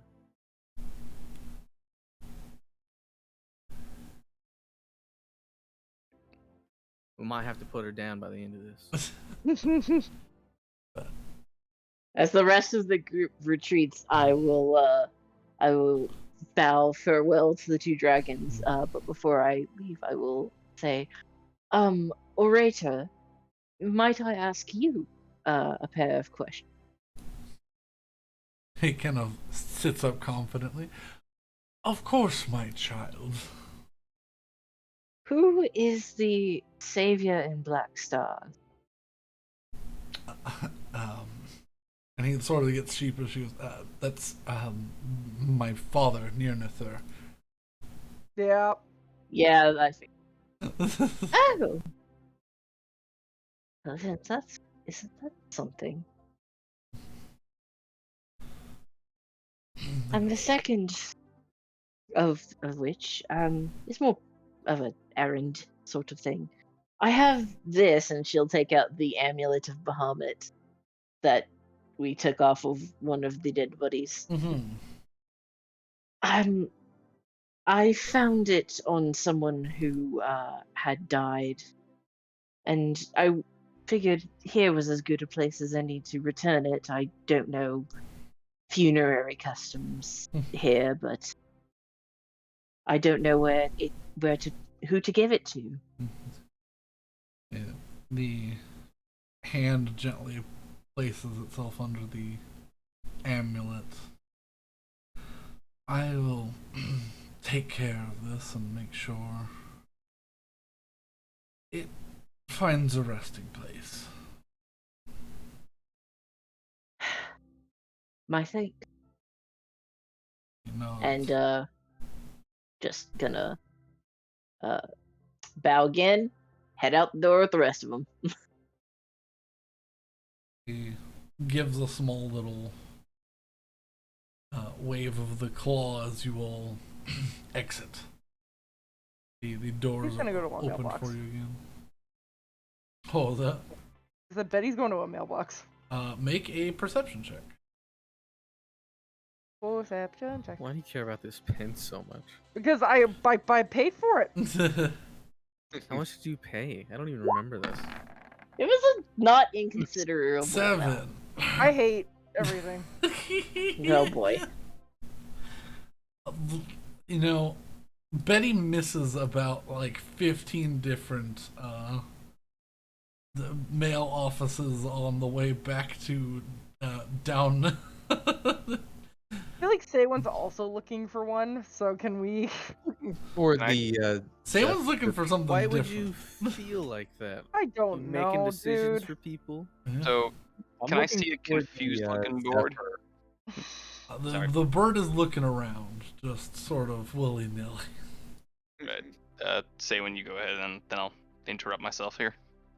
I'm looking for the West Wind mail. I just want this pen. Okay. Are there any of those here? Make a perception check. Or something that is not the thing that Betty's looking for. West, is that the sending Yeah. robots? 13. All right. 13. There's one just across the plaza, like here in front of us. We have a Pearson. Hello, Pearson. Hello. So, while that's being rolled, I see confused bird. Hey, magpie, what are you looking for? I mean, I'm just looking for a mailbox. And just to be clear, you did not give me the coin. No. No, I she have- still Alright. has. She's still holding it up in front of herself. Give me the coin. I and have I'll that find thing. it. Like, I have that thing in my backpack. Like, I want to make sure that nobody's taking it from me. Give me back Like, the coin, I and I'll feel- point one out. Mine. Okay. Fair. I will shrug and continue walking. Oh, all right. Betty refuses help from the perceptive All right. person. While she walks off doing whatever else, I'm gonna make an errand to a place I know. If anyone wants to accompany me. That place being. Just place my family deals with on occasion. I have nothing better to do. As long as I'm not getting stabbed in an alleyway, sure. At some point, we should probably meet up and figure out any boat repair supplies because you got the money for that. Well, I mean, I'm gonna be spending some time in the market with you, and I just wanted to say one. Yeah, I'll return whatever change you need. I'll hand you 100 platinum. Okay. All right. Small leather baggie of platinum is handed. Yeah, I suppose if you could see about actually getting someplace to maybe some aquatic shipwright guild on the dock side of things to begin proper repairs. Dark I- side. Welcome to the dark side. The dock Very- side. Very wet here. We don't have cookies. They floated away. All right. No, the cookies are just soggy. Oh Yeah. no, soggy cookies are the worst. Alright. Yes, with the West Wind mailing. Is it the same setup as the other? It is. All right. Then I'm gonna put one of the Zephyr amulets I have into the coin slot.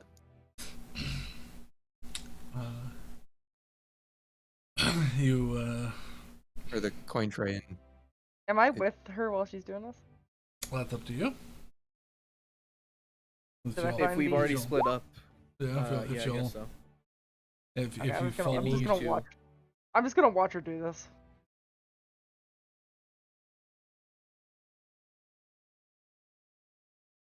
Uh,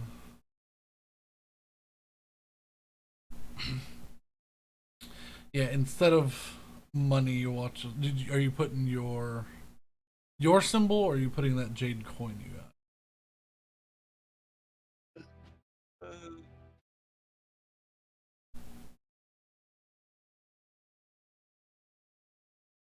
Mine again. Okay.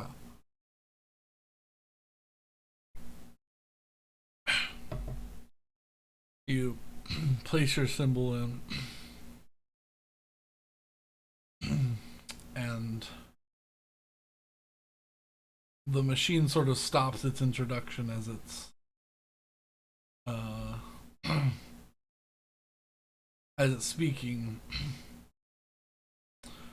and then from a secondary tray, you see very similar redstone symbol, little coin slide out, and then your tray open. The tray opens up and releases your symbol. Right. Thank you. What? I'm not entirely sure. I tried it back in what was it? What was the city? Vassal City. Vassal City. I tried it back in Vassal City, and I got a emerald or a jade coin. I was curious if it would do the same thing here, or if it was something else. So now I need to figure out what these different stone coins are for.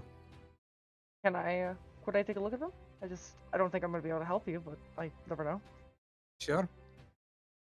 Yeah, you see two nearly identical, one made of jade, one made of some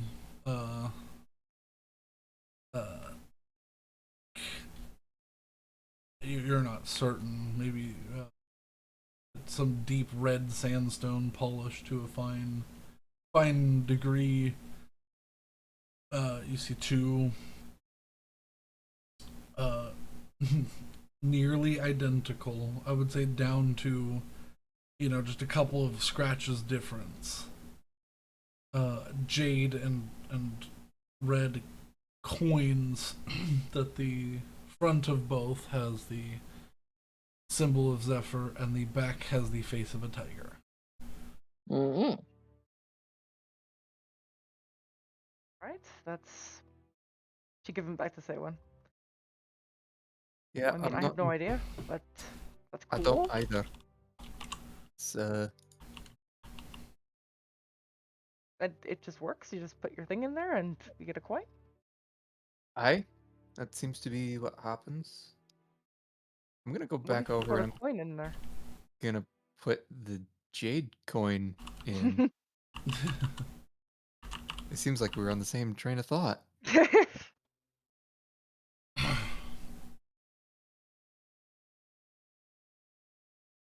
Okay. Let me Yeah? answer some messages. Give me 1 second.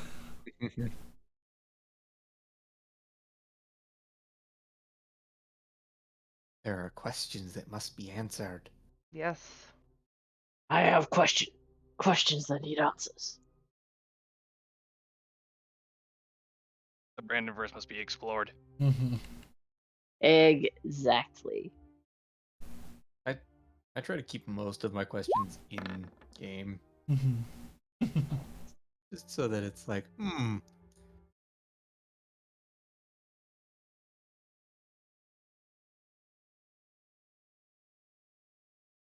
So, how's the wind doing? uh, Yeah? can I listen to the wind and see what the wind's doing? Make a religion check.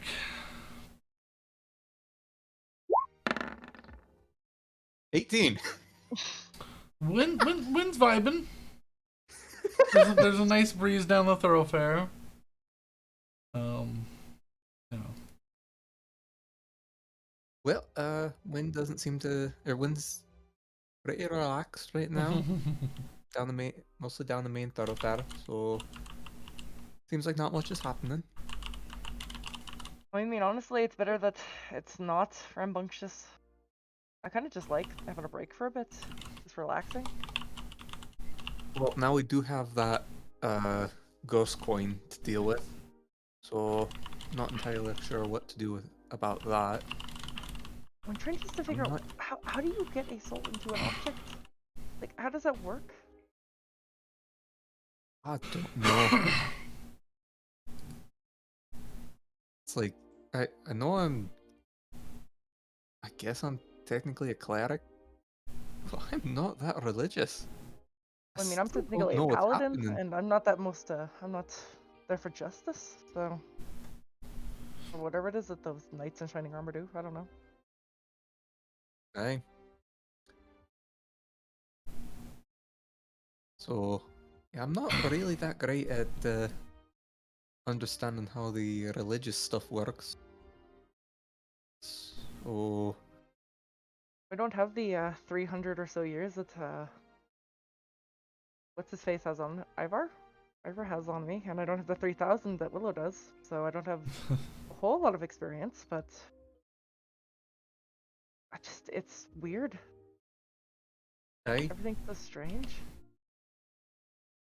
there is a lot happening. It's just weird. Gonna have to figure out how to do an exorcism, because I know they're gonna ask me. I don't know if we should. If I don't think it's the same thing as the other two, but what if it is? What if it can't be, like, taken out? Then we might have to defer it to someone who actually knows how to do an exorcism. What if that hurts it? I mean, I don't know what a temperament is, but it's, you know, just a person. You- I I really have no idea what to do about this. 'Cause I would like to remind Rose that the coin literally said, "I want to be free."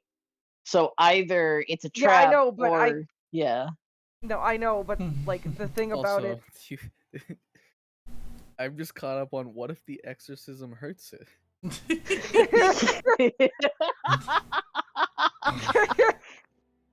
That is in fact the point of an exorcism. yes. But Yeah. if you're ready, say when you can put your coin. sure. Let's keep going with that thread. See what happens. Okay. You place the jade coin in there.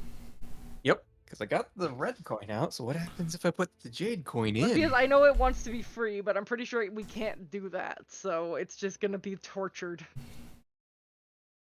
You place the jade coin in,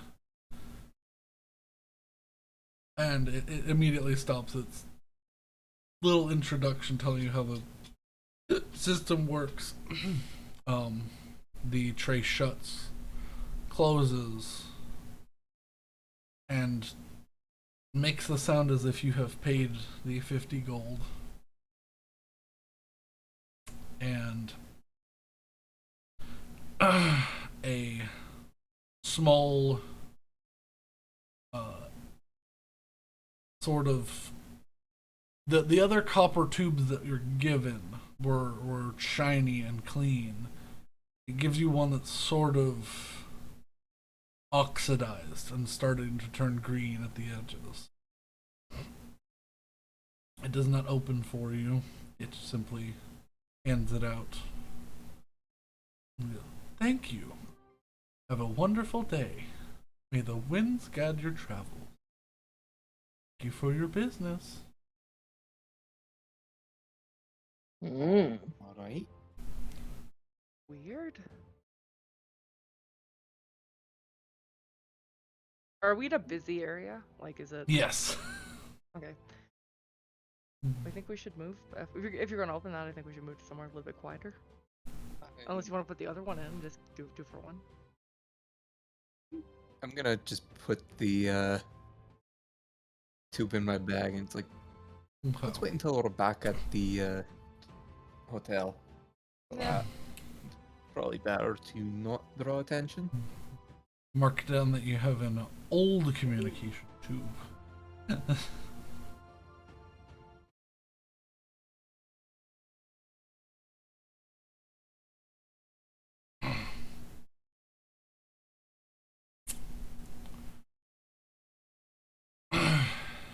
Right. I have old communication tube. Weird. All right, that's a bit different. Shall we get on with figuring out the ship stuff? Yeah, we could do that. I might have to step away for a bit.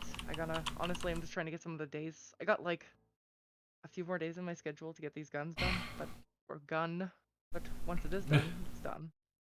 Okay. But I'll help you. You know what I mean? Yeah. Sounds all right. So now is the shipwright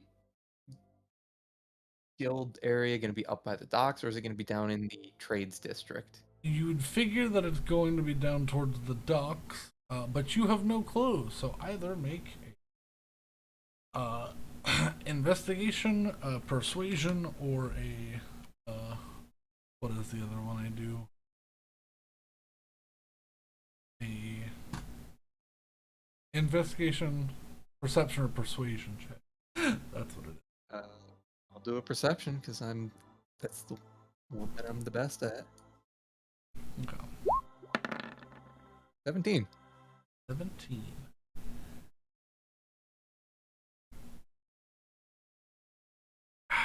Sorry, I had to take a drink. Stay hydrated. Hydration is important. It takes you a couple of minutes of sort of looking around, but you do notice some signage in common that you're fairly certain that heading towards the docks will be more helpful than heading back across the town into the nice fancy like apartment, or not apartment, like shopping district. All right. Yeah, I'm heading that way. Is Betty tagging along for this? She might split off and just try and get some of her training done, but if she's done early, so see if she can catch you. All right. Probably Well, won't be. if you're whenever you're done with that, I'll probably be down in the trades district. I'll give Stay one the 100 plant that Tessel gave me. Okay. Betty. Same set of rolls if you're looking for something else. Perception, investigation, or persuasion check to find what you were looking for. Okay. I want to find someone who just trains me in shotguns. I need to get this done. Oh, why am I rolling like shit today? You can refresh if you really don't want it. Yeah, I know. I'm just like, wow. 17 anyways. Yep, 17.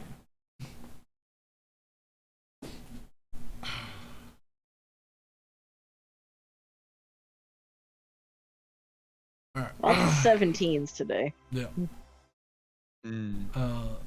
But yeah, you pretty easily talk your way into someone pointing you to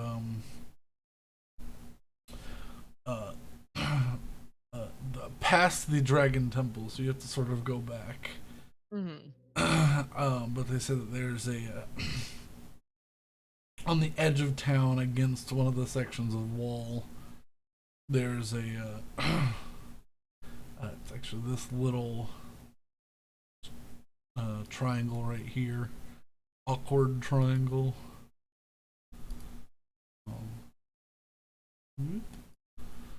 But there's a gun range up there, and if you're gonna find anyone who can train you, it's probably the people near there.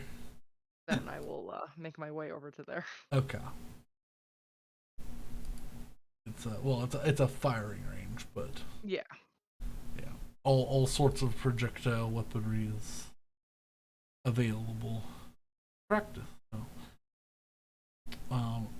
I'll deal with yours real quick because I mean it's pretty simple.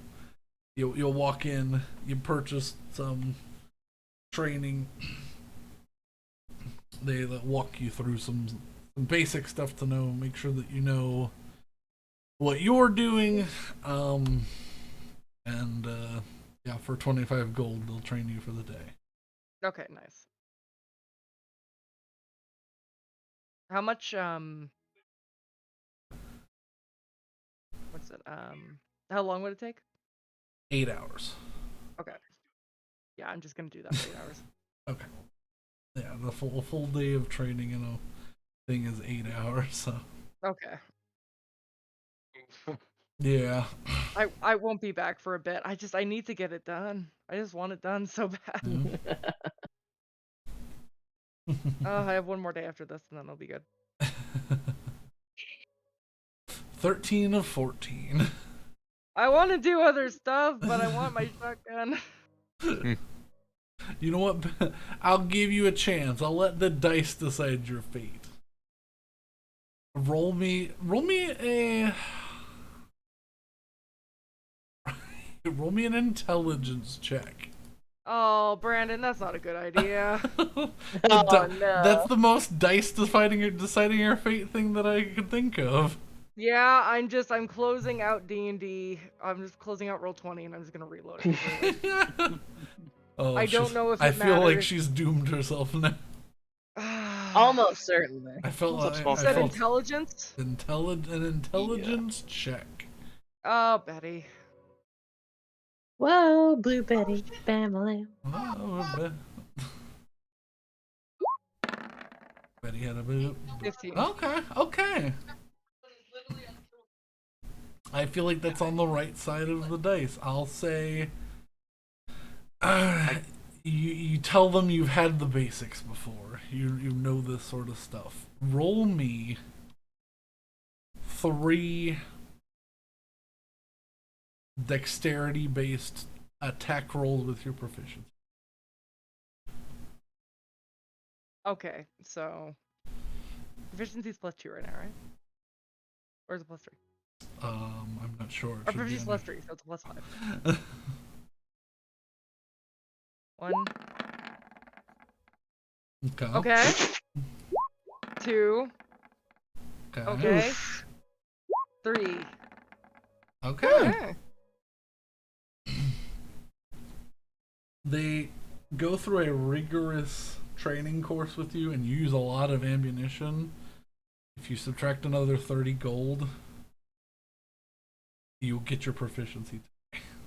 Oh, thank God. Oh. Yay! Yay! You finally did it! Oh. Thank you, Brandon.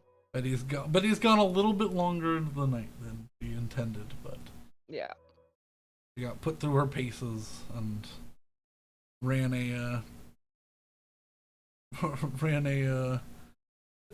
a building clear thing a few times. Used a lot of shotgun shots. But yeah, you are now officially proficient in the exotic weapon firearms Yay! shotguns. Yay. Only shotguns. Only Only shotgun. An exotic weapon, so you have to train on it. So.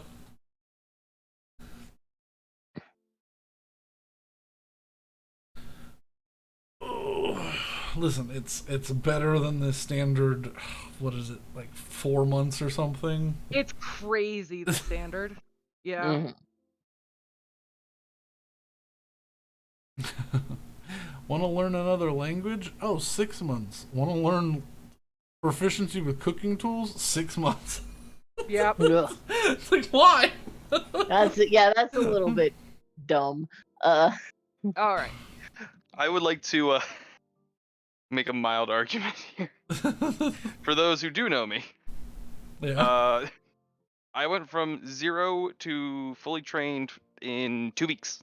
Yeah, that's why. Yeah. It's like, No, that's literally what Betty had to do. Is that she had 2 weeks of training. Like I had 14 days that I had to 14 8-hour days to get this done. yeah. Oh, I would say we only did ours for 4 hours a day.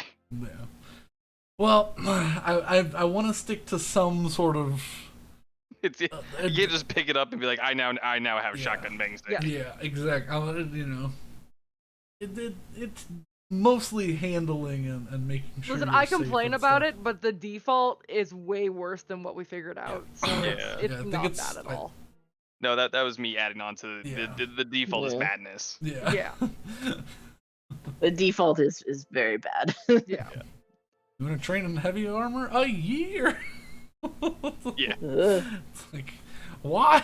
I understand why, but why? Yeah, from the But- mechanical standpoint, it's very much we can't let you just all of a sudden make yourself a catch-all character in the course Yeah. of So year. that's one of the things that I use is to offset that and to sort of balance it. You may have the time, but it's based on you can either choose your wisdom or your intelligence modifier, and you can learn additional things up to one of those, not both. Mm. So if you have the time, you can learn some new things, and so making yourself, not dump into or whiz is good in my game. But also you cannot become a god unless you're like, I'm dumping everything for my int stat because I must learn how to be good at everything. Oh, you just unlocked a new level of power for me then. Thank you. So it will take you some time. The training for proficiency and stuff is a lot, but if there's downtime and stuff, it does cost money. So keep that in mind. And there's shotguns. Someone could ever start playing Doom music in the background. There are shotguns, courtesy of my character from the last campaign. Yep. Yes, Korra is the reason why we have those. Yeah. Yes. Delightful. But yes, now my paladin can use a shotgun. This is all I wanted. Yeah. I got the idea from this in a dream, and I was like, this is the best thing that I could ask for. Yeah. I need an out of character explanation on why your bird bones do not shatter from the kick. I'm free. Magically Magic. infused bones. Yeah. Love it. Well, Aarakocra are from the air elementals. So Yeah. Yeah. Oh, okay, that's fair. they're a pretty magical race. Yeah. But yeah, she's not just you're any old bird. All right. Well, It's a relatively young bird.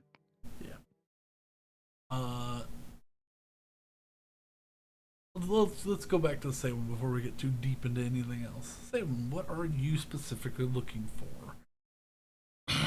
So mostly, so I assume I did a survey of the ship when we got back. Yes. Or when we got into the dock. All right. So basically, mostly just trying to fix what can be fixed while here. So since it was because of the coral, so it's going to be mostly damage to some of the planking, and I assume a bit of damage to the keel. Any damage to the framing? Roll my d20.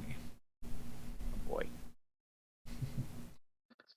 Letting dice decide the fate. 13. 13. Okay. Minor. So not like a full beam splintered or anything. No, more just scrapes. Superficial damage at best. From Okay, the so it's- surprise coral reef. Yeah. There was a surprise coral reef. Well, that makes it a little easier. So Jumped right at you, huh? Uh-huh. Yeah. Literally. No shit. Yeah, no, actually, legit. It was a tarp that was set Love it. for people who would be coming from directions not the way that we were, but we got lost, and so we hit the tarp. We didn't get lost. Betty did. I was using the group we because we were all on the same boat, literally. If Yes, one of Betty us was the lost, the rest of us were also lost. I'm still gonna point fingers at Betty for this one. As you should. Right, so if it's it's gonna be mostly damage to the planking, and I assume the Yeah. keel weight. Yes. All right. So planking's gonna be. Planking probably can be repaired pretty easily. Yeah, it wasn't an atrocious amount of damage, but it definitely wasn't. Definitely does need to be repaired before you'll go out into deep waters again. Yeah, gonna be working on trying to help find some help with fixing that. Okay. So I assume there's no way, or there's no place here to actually lift the boat out of the water to fully repair it. Actually, as you're exploring, you find down in this little work yard right here, a service that will, they have the equipment to get your ship out of the water. Oh, excellent. It's not the style you're used to, but so you might have to let them do the repairs. But they can definitely get your boat fully out of the water, and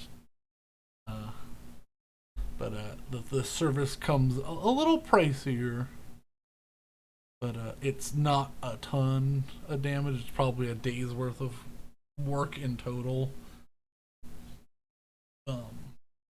But Right. For approximately 200 gold is what they say. They'll pull it up and fix any. They'll even match the stain and reseal everything. So. Well, this is yours for 20 platinum. I mean, that's not entirely unreasonable. Especially if it includes covering the cost of any wood replacement. Yeah. Yeah.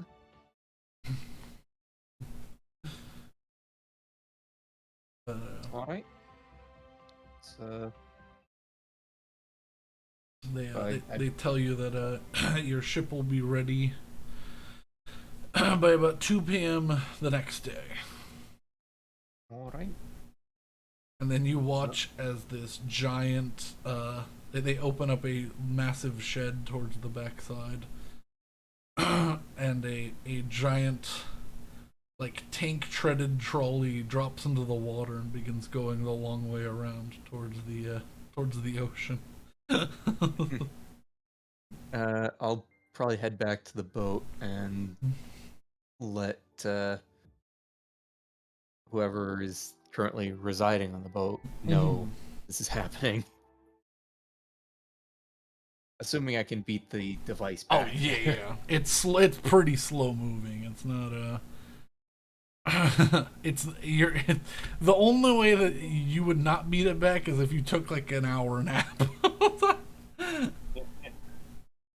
So and your boat is currently at the yellow square. Right, green square. I was gonna do yellow, and then I was like, eh.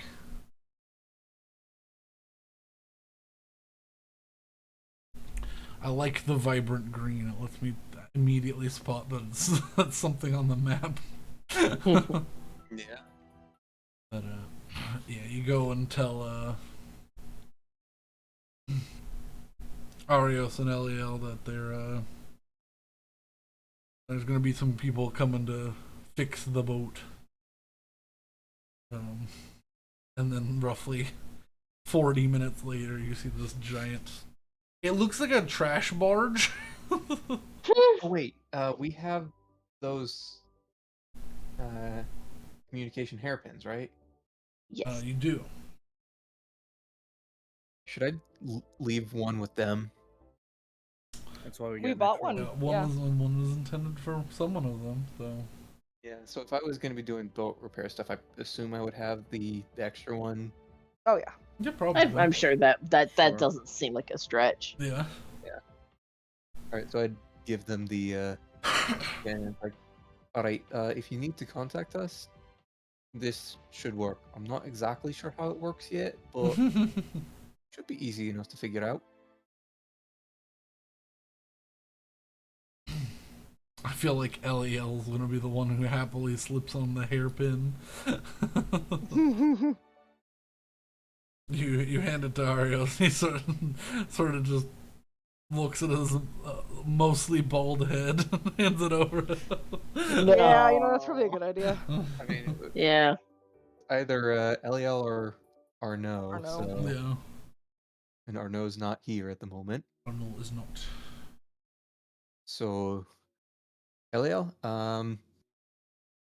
just let me know when the boat repair is done. You can figure out how to contact through the pin. And should we test it and see if we can figure it out? Make me make me an Arcana check. Oh boy. +0. 18. Okay.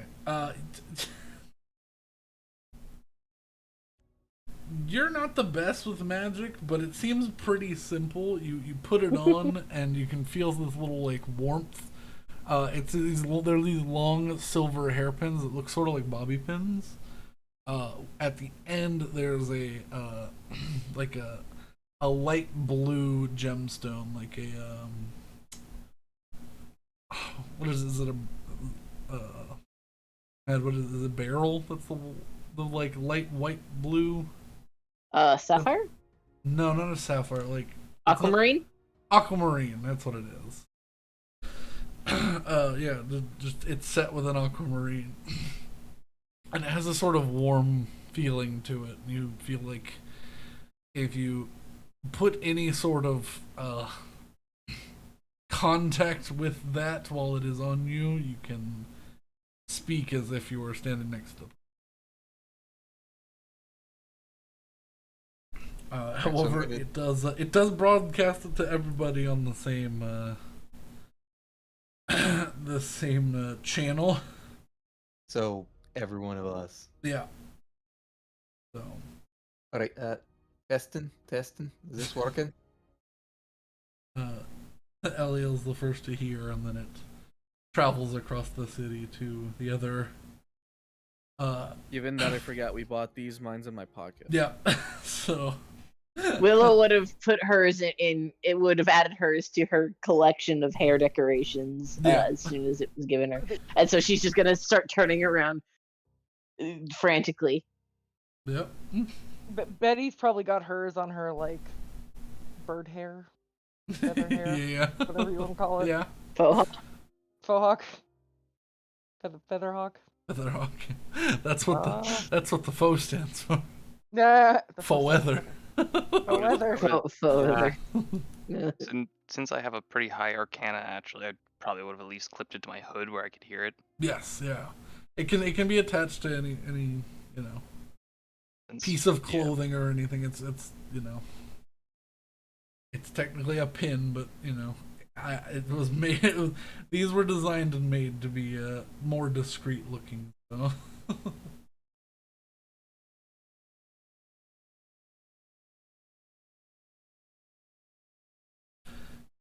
Yeah, you all hear if you had the foresight to put them on, you definitely hear it.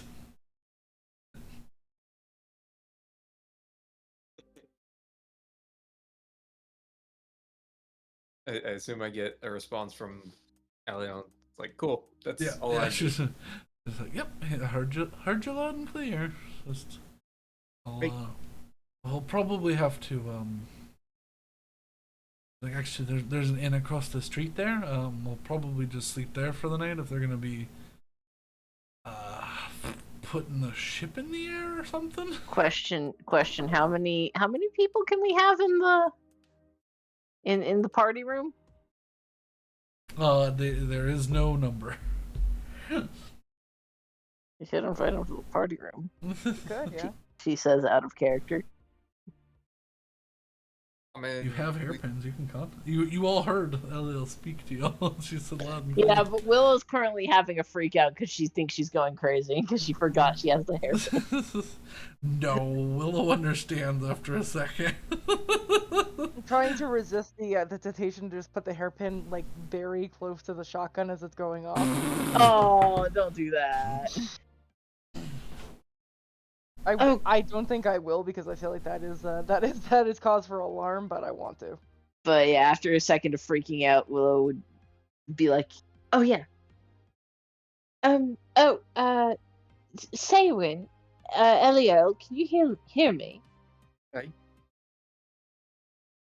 Oh, good. How is the boat repairing going? Well, they just got started with it, so not really any progress yet, but it should be about a day. Good point. Sometimes stuff takes less time, more time. If you look at it sideways, it's done in an instant, sort of thing. Anyways, Fortunately, it's mostly superficial, so it's pretty straightforward to fix. anyways, don't forget to mention, Saywin, that the others should stay in the room with us at the Giant Ruby Hotel. Oh, so we do have a pretty nice room over at one of the at the large casino down there. Should have room for pretty much everyone in the party. You know where the others went. So I think you'll have to find Hessel to get the key for it. But other than that, we should have plenty of room for everyone. And it's already paid for, so Elia looks excited. Ariel's kind of looks nervous. He's just like, nah, man, I can stay on the boat. It's fine. I mean, she kind of nudges him. And she's like, Aww. he's afraid of underground. it's not that bad under there. It's there's still you can still see the sky quite well from down below. It does get a little light with all the for a bit with all the torches, but all the city lights. He starts, he like hooks his finger behind his tusk, and he's like, I mean, I can stay on the boat. It's fine. And she like elbows him again. He's like, I would love to join you in the scary underground nightmare hole in the city. It's a lot less intimidating when you go down there. It's massive in there. Oh, good, excellent. You're gonna.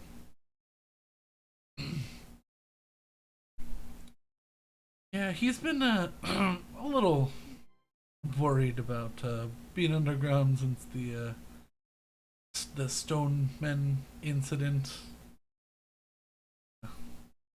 Well, so Oh, don't tell me. no, No, I keep We having did get dreams of them trying to grab my toes. They like pull me under. It's. no, we don't have to worry about that. Um, we now so apparently we now have two people in the party figuring out trying to figure out the stone men situation. So It's about now that Ivar, that the calm emotions wears off on you. Mm, Wherever you are in the city. So, but I'm just gonna handle it like I can. mhm. Like I said, the pretty much I'm going with the mental idea and image of, well, nothing's changing, Yeah, just longer, and I'm slightly more mad about it. yeah. But also it seems like the person who was doing this is from a very long time ago. So they're probably dead. he goes, "That's what they want you to think." But yes, I'll join you at the big, scary dungeon hotel. Since there's a delay, I would like to eventually relay not dead yet. Look, oh, hello. We haven't met yet. Nope, and we haven't today, and probably we'll drink about it later. Nice to meet you. Um, we'll discuss when we actually can see face I'm to face. I'm going to Mm-hmm. assume that's Ivar. Yep, I mean, it's you can hear too. Oh, Yeah. yeah, that's Ivar. He's the newest member of the party.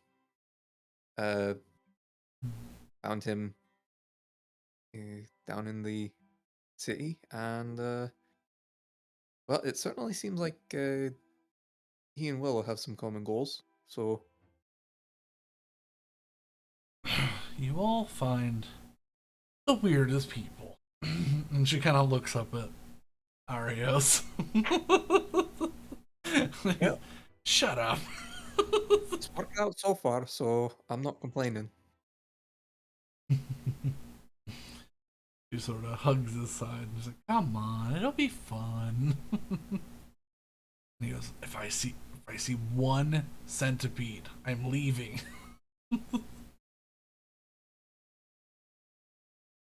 They get off the ship just as the large barge comes underneath begins to position itself behind the ship. So Uh, if I may ask, I am assuming this is a ship or like a crane sort of thing? That Yes. it's a ship crane. Got it. So it's I mean, if you give it a second, you can watch it do its thing. I'm fascinated by this. I'm just trying to figure out like what it looks like or what Okay.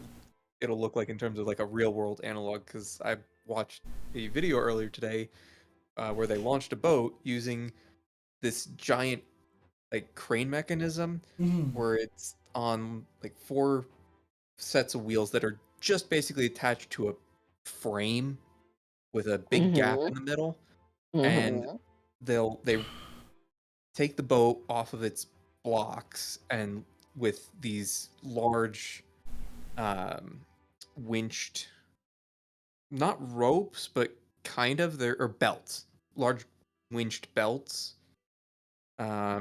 that actually cradles the boat and lifts it up, and then they just drive out onto a pier, lower it down into the water, and the boat just leaves, and without them even taking the straps off, because the straps are just hanging under the boat Mhm. now.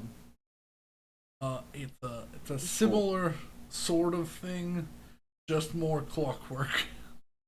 Yeah, Um, yeah, those were diesel engines. I would assume this would have to be steam engines at best, or or he watches magic tech. this For the most part, flat topped. It's got a little bit of a lipped edge to this like long rectangular box section. You watch as the majority of that dips under the water and disappears, but you can see like the section that has like the crew on it is still above the water.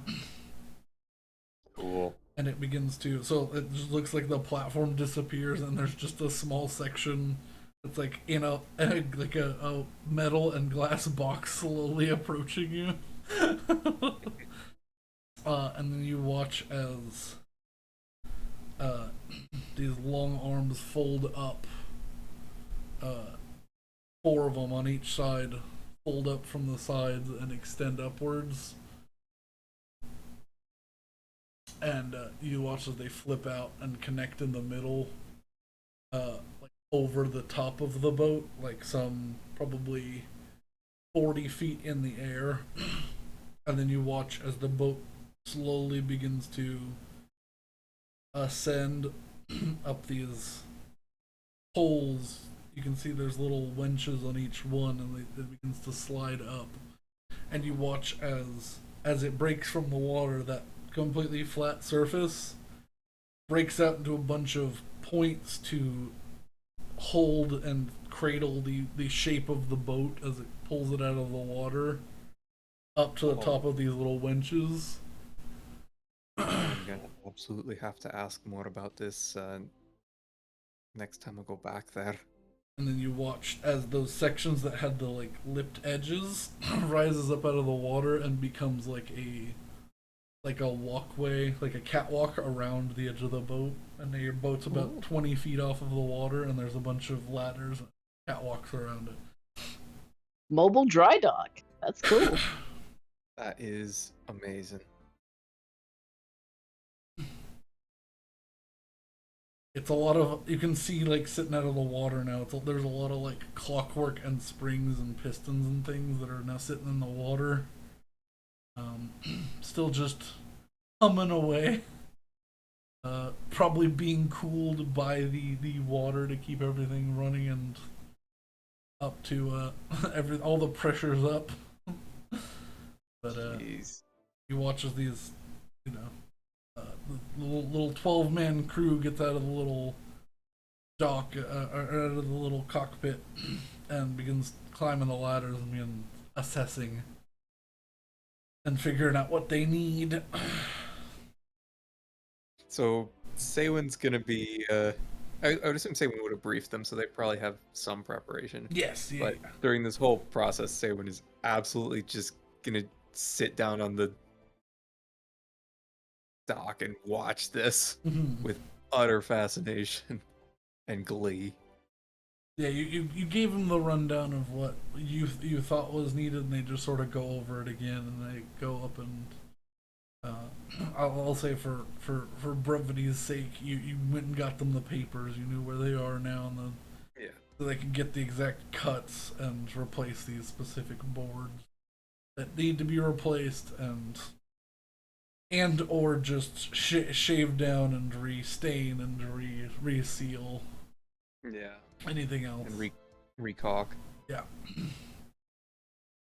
But yeah, they get to work pretty quick. They do like a quick 15-minute around the thing, and then you watch as half of them begin repairing the minor buffs, while the other 6 descend back onto the dock and start heading off towards back towards their shop to gather the correct materials.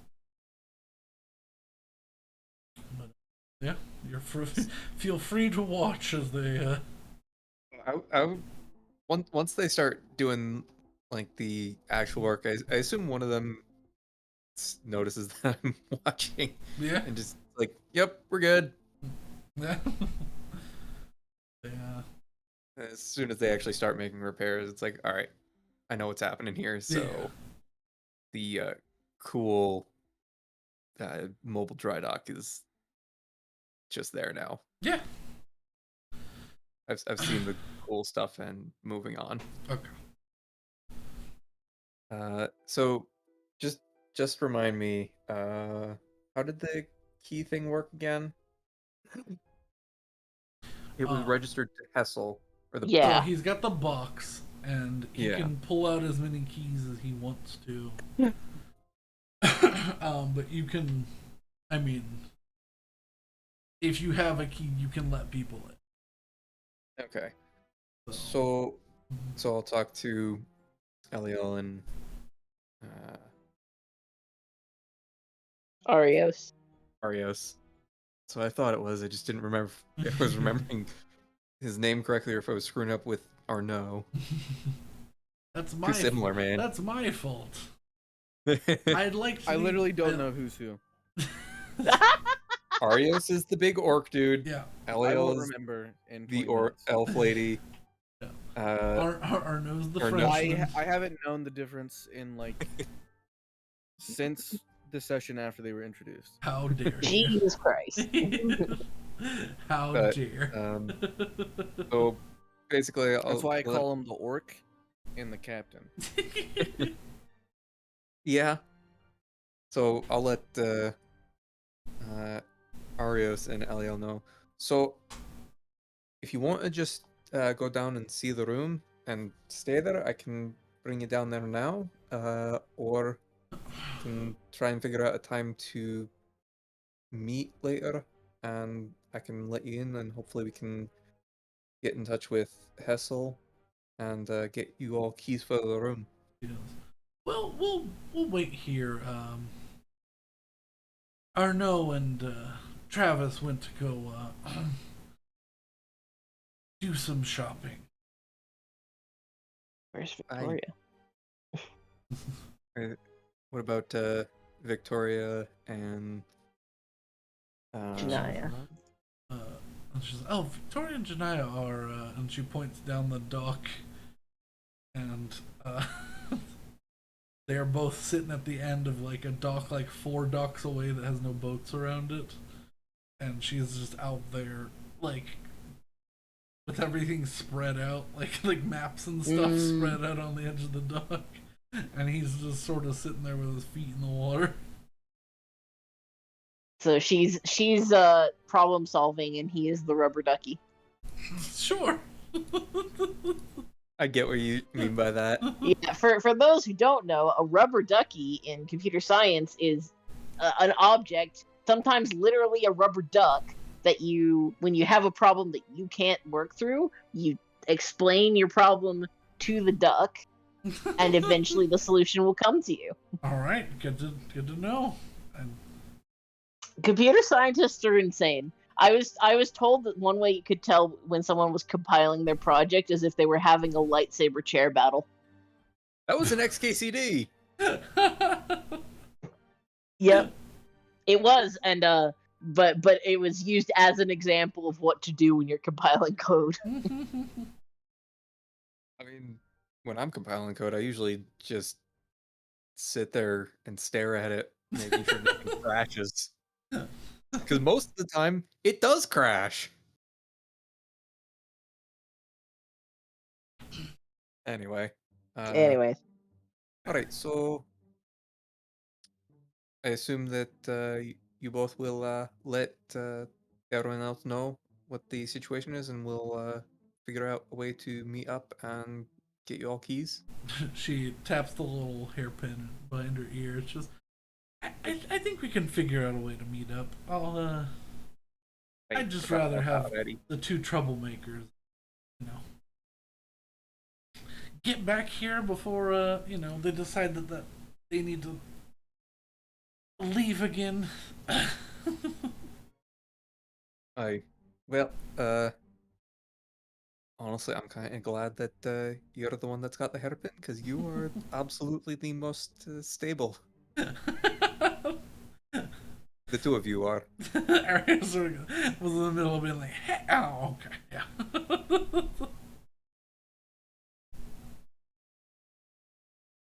Well, if anything happens, use the hairpin. And I'm gonna head off towards the trades district, which is probably gonna take a bit. Yeah. you head over there. They're like water buses that go up and down the. Yes. There are the dragon taxis. Take the little guard drake. They'll take you anywhere you need to on the waterfront. Primarily, it's just like left and right side because it cuts it down from like a 15-minute walk to like 3 minutes of zipping through riverways. Well, I mean, if there's like a bus that goes up and down the spirals, or is it just the water drake taxis? Oh, it's just just the taxis coming up and down these. Okay. Are there stairs that go down? They're not stairs. Okay. Yeah. Seems that's the only way up and down, and yeah, if it's a one-way trip, it's 5 silver. If it's it's there and then back up, it's a gold. The tours are 4 gold or something like that. I don't remember. 5 silver, you said? Yeah, 5 silver. You go down? Yeah. Cool. Yeah, I'm heading down to the lower levels and can try and figure out more about those darn mine riders. Good luck. I'm gonna struggle, aren't I? Yeah. You've decided to look for the one thing that's like, yeah, it's a mystery.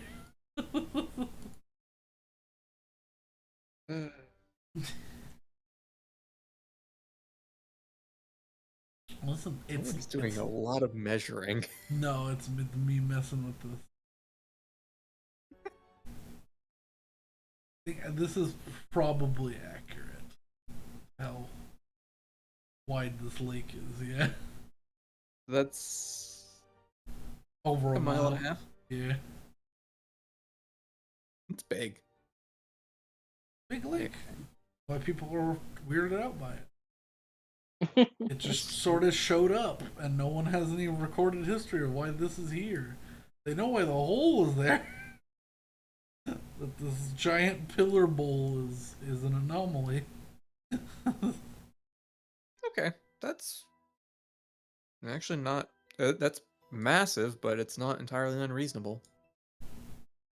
It's there's lakes near where I live that are about that big.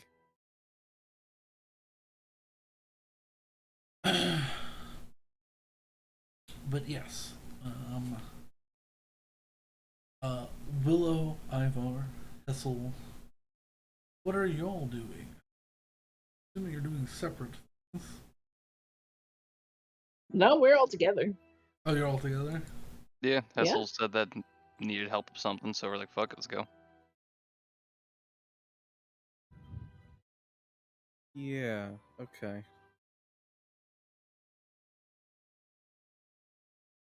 Alright, I'm going to wherever our branch office is. Make a... I think I knew it was topside, but I think that's about all I knew. Yes. Make either an investigation or a persuasion or a perception check. I'll do the one I'm good at. 26. With the 26, you happen to talk to the right people. And you were fairly close to it before when you were at the Brotherhood of Ashes area. And also, you find out you're also pointed to one that someone helps you out with a little bit of a thieves can't message that you also. There is also one below.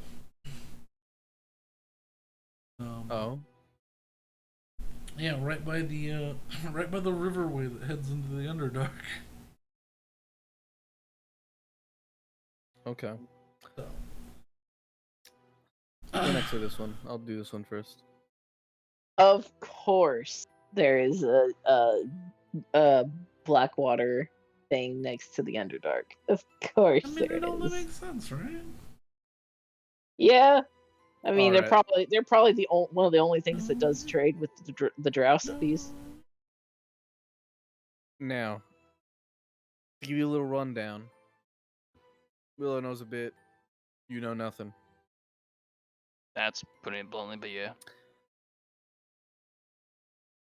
My family oversees a lot of trade, we'll say. Right. Seems we have 2 offices in town, and recently, it seems we've been engaging in some trade that I'm not so keen on. Bit different, policy wise. I intend to check up in general, but well, those 2 are those guardsmen that we dispatched were, if nothing else, or at most rather, middlemen.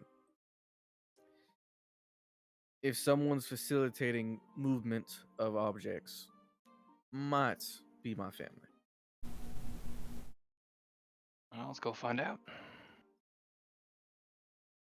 I wouldn't bet on it, especially given the general uh, perspective people have on it. Seems not a lot of people know that they're anything more than art pieces, but At the very least, they might also, if they're not the ones to do it, they might know who is. right. So we'll make a stop, see how things are going. Seems like a good use of time since we'll be doing a lot more studying and downtime later. All right, I'll head to the topside one first. Okay. I'll be interested, Ivar, to see how you study. I've never watched a Humomancer work. Same as you. Sit down, grab a beer, read a book. That's not at all what I do. Well, try it sometime. You will head your merry way back to this little. Actually, from your persuasion check and asking around, this I'm gonna remove this little square after a minute. Excuse me. Let's do this in. Let's do yellow right here. They call this section of town Dropside, as it's the closest and has had the most erosion, because this map may show it's black here, but there's like like 200 feet of stone, like bare stone, like off of the edge, except for in this little box here. Oh. The buildings are backed up to the wall, to like to this area, and they've built like walkways and paths out of stone and wood to Goodness gracious. let people get to their back doors and stuff, because it all fell in. Oh my god. But Oh no. yeah. So you head back to Dropside. And yeah, each one of these little pathways, like the water's like flowing, and it just like literally just flows off into the darkness, like as little waterfalls down into the city below. So, We love lovely, yeah. But Well, do watch your step. yeah. So you head to the offices, and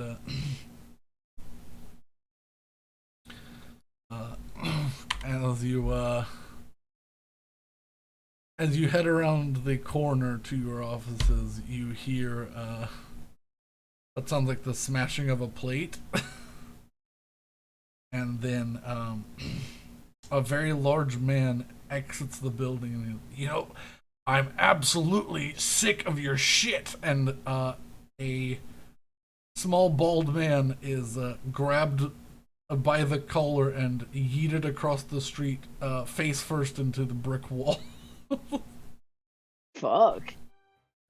There's a small smearing of blood as his face drags down the stone wall. As Griff dusts his hands off and turns around and says, "Oh, hey, how are y'all Nice to doing?" see you. Please tell me that's not my people. That was one of your people. I'm sure he's just unconscious. Nice to see you again, Griff. He goes, I apologize, sir, that I let him piss me off one too many times, so I certainly hope the response was called for. oh, absolutely. Care to explain? Yes, sure. Let's. And he goes and he picks him up by the collar. He slaps him a little bit, and he kind of. His lip is split on both sides. He's missing a couple of teeth now. Yeah, Ouch. he'll come back. Leave him like this. He won't need a seed this way. He sits him in next to the door as he enters, and he sort of gestures into this small, what looks like an office building. There's a few people inside, sort of murmuring. This is not an unexpected encounter. This is someone we know from. Oh, I already forgot the name of the town. Vassal City. Yeah. Not terribly unexpected at all. Good to see you again as well. He does a little bow. Good to see you're getting along with the folk I've worked with before. How are you doing, Ivar? Still on the hunt. Oh, familiar then. Did a job. Fair enough. Did a good job. Did that job happen to recover a stone mask? I'll just glance at Griffin. Essel and V kind of like, should I mention anything about that? Griff sort of nods. These folks know. Yeah. Yeah, and that's kind of where we found it. Well, I mean, I would hope I know because Griff hid it in a shrub and scared the lights out of me. I dig that. I'm gonna assume you were told the story about how we got that then. No. Well, we'll go over it later while we're studying. Yeah, story for dear. another time. I'm more curious about the current circumstance going on in my office. Well, as you know, Essel, I was told to go around to particularly strange offices that weren't pulling in the right numbers for certain things. I think we've had this discussion before. Right. This was one of them, and he taps the unconscious guy on the head, and he goes, "Well, this lovely gentleman who was warned twice swears by it that he has orders to keep receiving shipments of Dorwayne steel and keeps bringing it into the office even though it's not on the manifest, and this fucker decided he was gonna pull a knife on me and say that I need to get out of his office. Well, and he kind of sits him up a little bit and pats his face again. Come on, fucker, wake up. I look around the office for the knife. It's embedded in the ceiling. Ah, There you go. it's enough evidence for me. So, you know. Let's make sure he understands the situation he's found himself in first before we go waking him up. I'll prop him up in a chair. Okay. And tie his hands down. Okay. Oh, we're doing another one of these. Well, firstly, if he you knows did what's forget good for him, something. he'll fess it all immediately. Now, it's very possible he has orders off the record, as it were. But well, I'll tell you right now, he wouldn't be lying to me. May I make a suggestion? He hands Griff hands you some sheets of parchment. Pencil. All right. And he looks over at Ivor and says, suggestion. Grab some rope and tie his ankles to the legs. Sure. More thorough. Why not? Well, if he's willing to attack Griff here, doesn't mean he's not gonna try to take a swing at you at the legs. I can promise you that's not gonna happen. If it did, he'd be dead. Now, I flipped through the manifest, I guess. Yeah. He hands you the manifest with like the numbers that don't seem to match, but then on top of it, without a signature, but with the Blackwater crest on a bunch of things, shipments of, but from both Thorwayne and from the quartet to ship through lesser known routes of commerce, and to hide it in certain shipments. Now, what's your problem with this, Griff? He goes, it can't be the war aspect because you do forget how we met, right? he goes, listen, totally understand. But if it doesn't have a name and it's not on the manifest, it's not going through the office I'm running. I'm sorry. I asked him to give me the name of who he was getting this from, and he wouldn't tell me. So I warned him a couple times, you know. Well, regardless of what name he gives us here, it's gonna mean nothing. He could be lying up and down this place. Without a signature, it means nothing. Exactly. It's not on the manifest. It's not getting shipped. I don't care if someone's gonna be mad at me. No. All right. I may run an illegitimate business, but I run a legitimate illegitimate business. All right, let's get him up. If you've been taking speech lessons from your fairy friend, that was marvelous work. He looks at you. He goes, I did graduate from business school. You went to school? He goes, he looks at you. He goes, I don't know if that's racist or just rude. Yes, I went to school. It's just unexpected. All right, in this line of work, you're taught by those around you. I went to school and learned how to count money, learned how to be a good tradesman, and then found out that a lot of people are terrible and decided to also be a little terrible. But All right. All right. Love it. Now let's go check to see, making sure this guy can still count his fingers. Oh, he's fine. Isn't that right? He kind of shakes him a little bit and grabs a little canteen off of his belt. He goes, come on, Garrett. And he begins to pour water on his head, and the guy kind of sputters back. All I'm saying is, it is important for a man to be able to count to 10. Oh, my lip. Oh. You just bite your lip. No. Oh. I'm acting. Good job. He goes, what the fuck? Oh. Am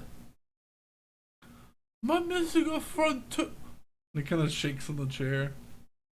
Oh, fuck me.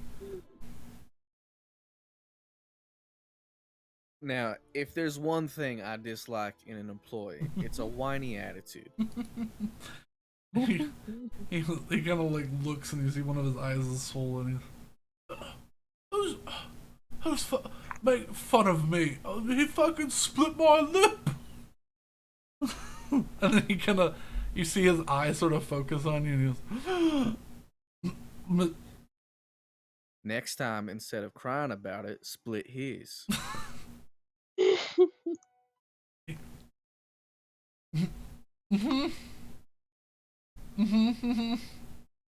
Now, you'll run in with my associate here, and he is an associate, a valued business partner.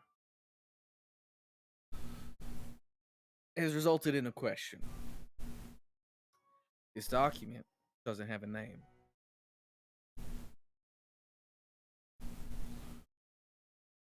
How the hell are we supposed to think this isn't someone just stamping whatever they want? Pocketing something that they don't necessarily need.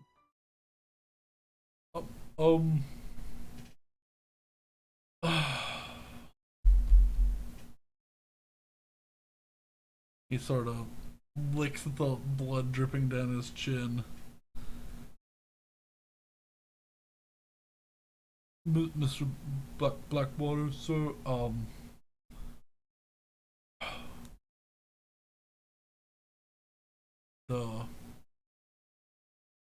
there's an extra pepper shaker in the kitchen.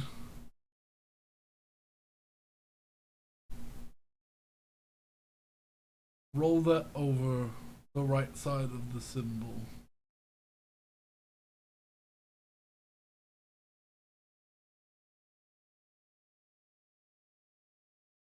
Alright, I stand up. You stay put now. I don't have a choice. So, yes. I roll my eyes that he even responded, and I go and find it.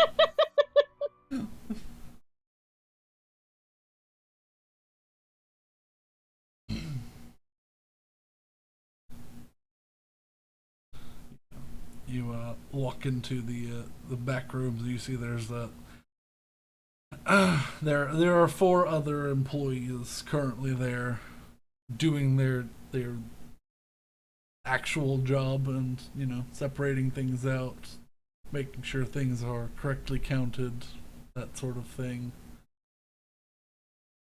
And they sort of, as they see you, they all sort of stand up and do a little bow, and then continue back to separating things out.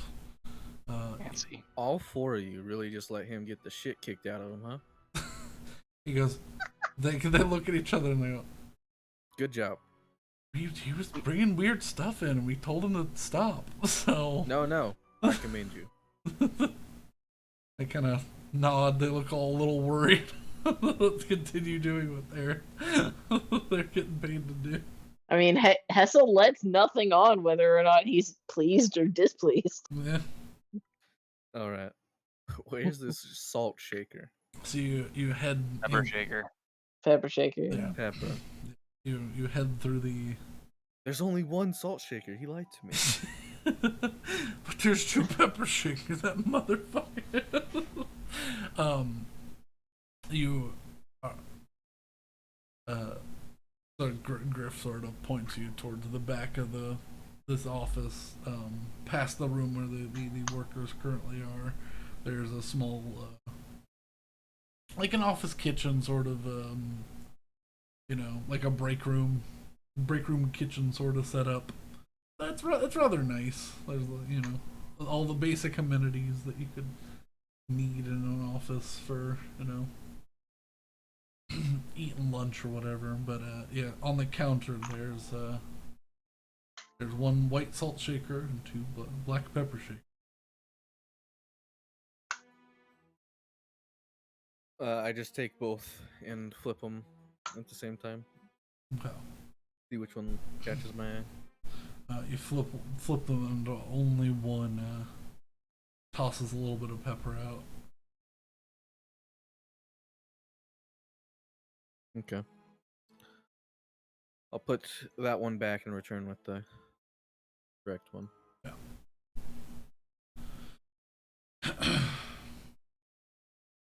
All right.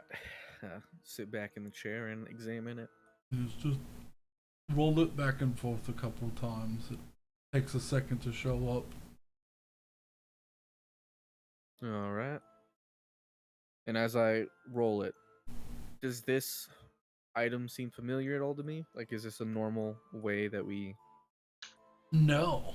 convey messages? You've there are similar ways of hiding ink, but this does not seem like anything you've seen before used. Okay. Oh.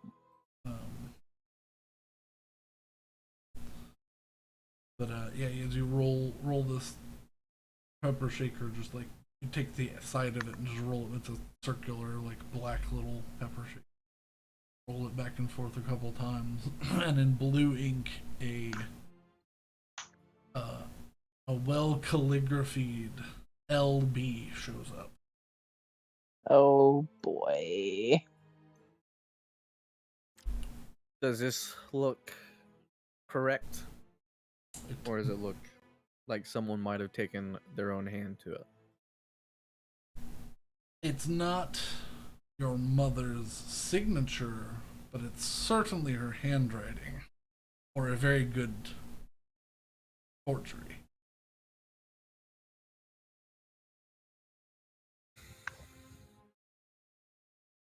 All right. How were you contacted? He sits up like he's Attitude shift, much more serious now. yeah. Oh. He sits up, sort of like he's done a good thing. He doesn't quite know your relationship and anything that you know, and he's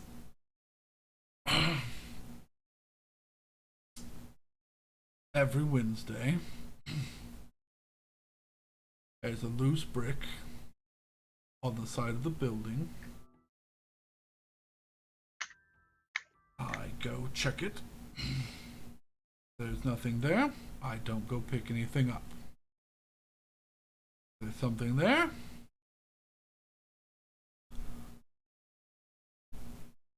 I follow the orders. And I am under strict orders to and he tries to like wipe his lip on his shirt a little bit. I'm under strict orders. Do not tell anybody about this. I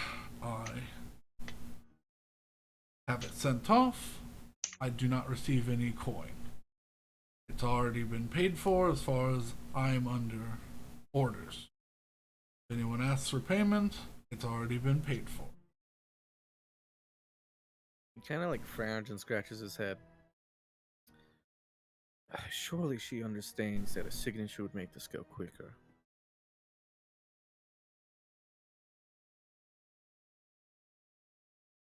Well, as far as I know, only her agents know about this, and it's under strict orders not to tell you or your father. Right. I wasn't Griff. sure why. That's fine for now. Griff, how long do you intend to stay at this office? Or your office in town? Well, I still have to investigate the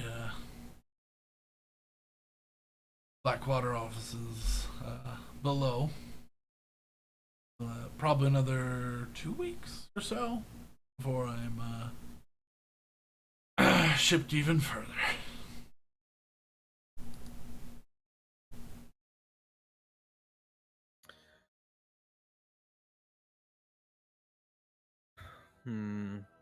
I stand up to pace for a minute, Okay. and as I pace, I'm going to stop by Willow and kind of like gesture towards her. Hand open so she knows that I'm about to do something, and I go to pluck the hairpin off of her head.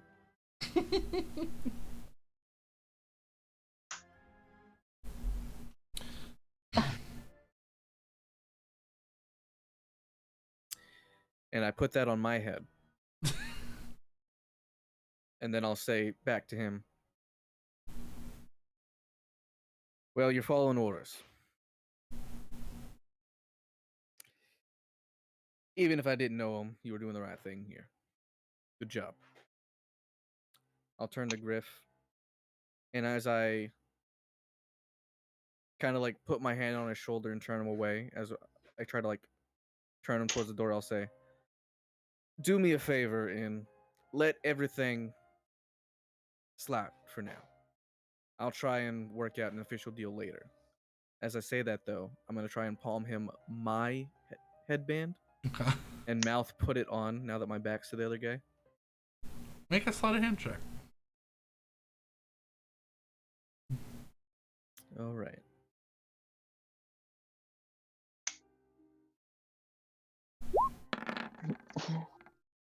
Natural 20.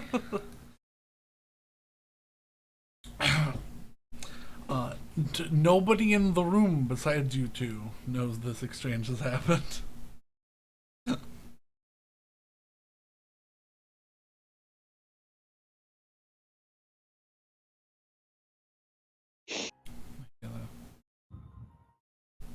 He does a disgruntled sort of nod. I'll let it slide.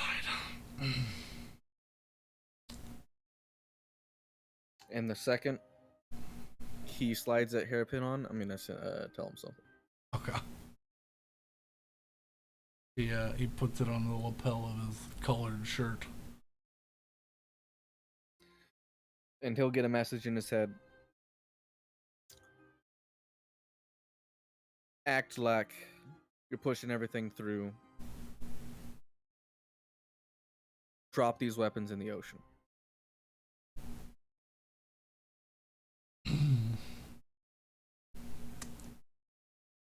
Will do. Keep up the facade for now. Everything's running smoothly on the surface. I'll make sure that works. All right. Well, now that we've got this misunderstanding wrapped up, I do have one parting question as I go and begin to untie him.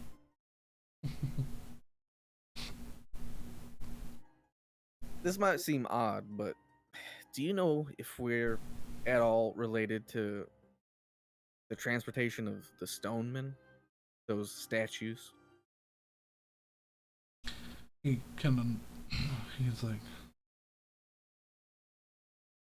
and as you untie his hands, he sort of finally wipes his mouth. I mean, we've transported a couple in the past, but it's been on specific requests. I've heard that the Brotherhood of Ash has some in there. They've been trading them for a while. Out of the Right. I was just wondering if there wasn't some sort of resurgence in them. No, every now and then people like to, they want they have that spooky vibe to them, and they want to have the creepy garden with the people statues and. Yeah. All right. Well, you get this wrapped up here then, and I'll hand him back the salt shaker, pepper shaker, whatever. Yeah, pepper shake. He takes it back. And he kind of He walks off and he points at Griff. He goes, if he kills me in my sleep or something, I'm gonna haunt his ass. Then he walks off. Feel free. It's got nothing to do with me. All right.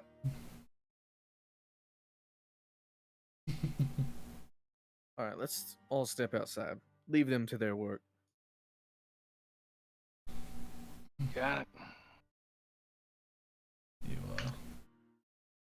He watches you all. After, oh god. He watches y'all step outside. A small fairy sits on the sign outside, slowly swinging back and forth on it. I waved to her. She waves back.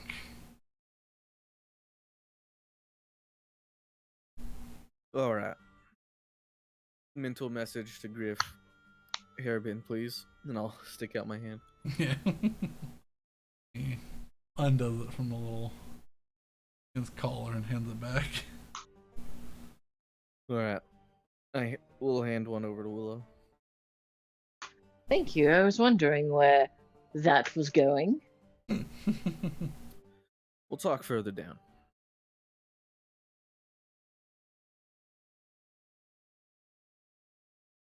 Want to put some distance between before we have an actual conversation. Okay.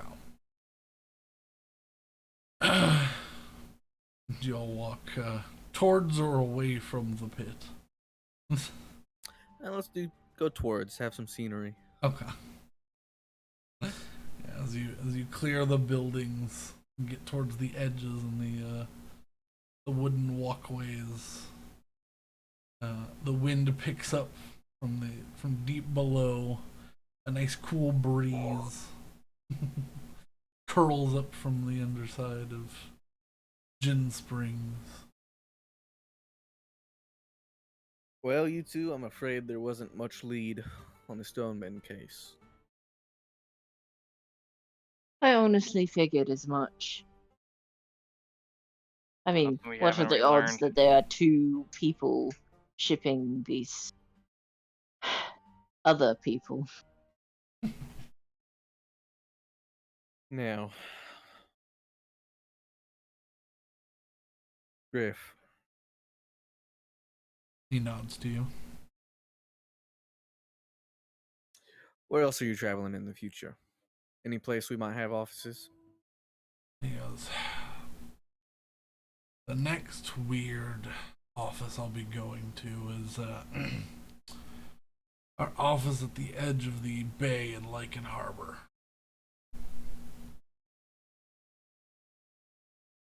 Yes, that's where the underground river pops out from the Underdark. Right, the one in town. I'm aware of that one. I was wondering your next stop after you depart. No. After I leave here, I'm traveling through the Underdark. Oh, you're going through the Underdark. Yeah, okay. I'm coming up in Lycan Harbor. And let me pull up the map for y'all. Goodness gracious. Zoom Good one. luck, Griff.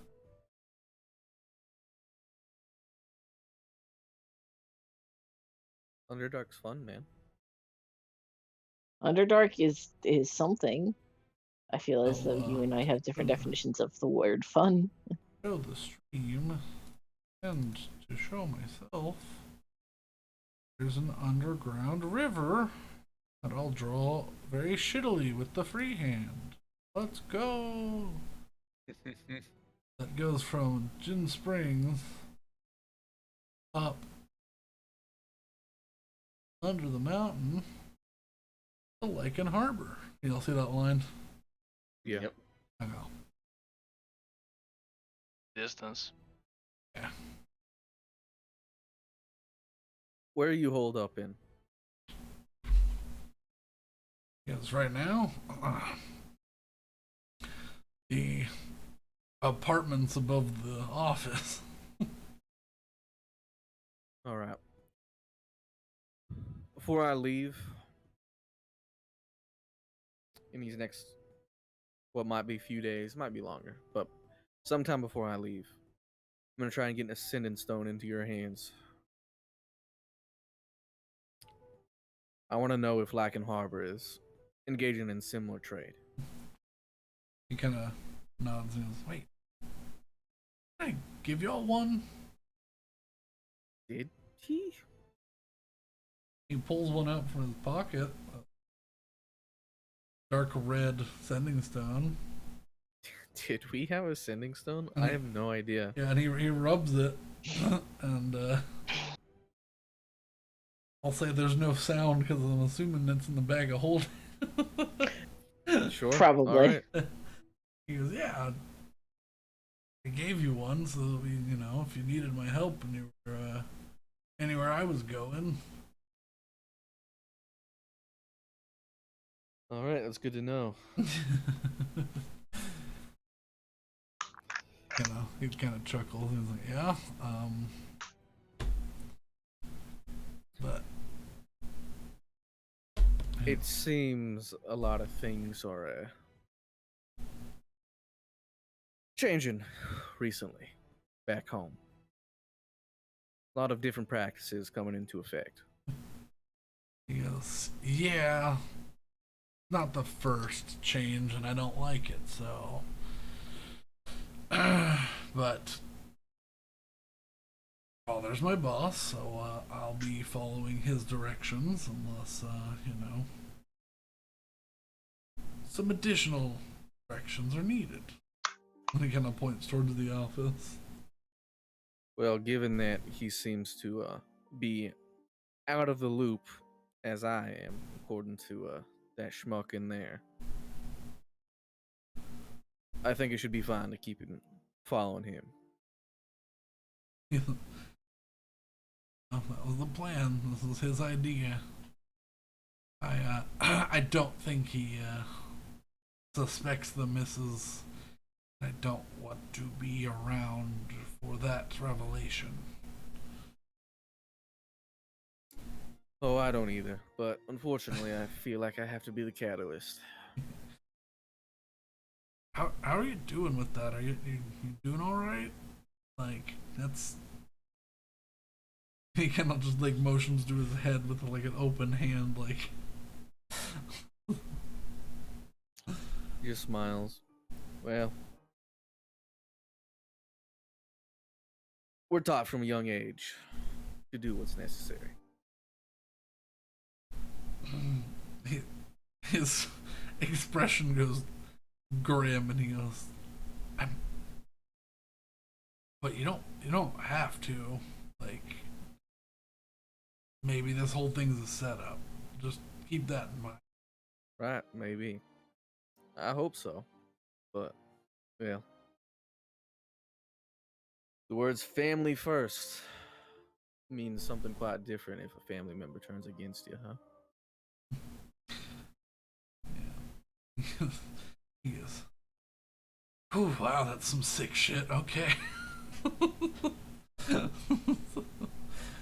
I guess in this case, it would help to define your definition of family. Family is the Blackwaters. You do things for the Blackwaters. You benefit the Blackwaters.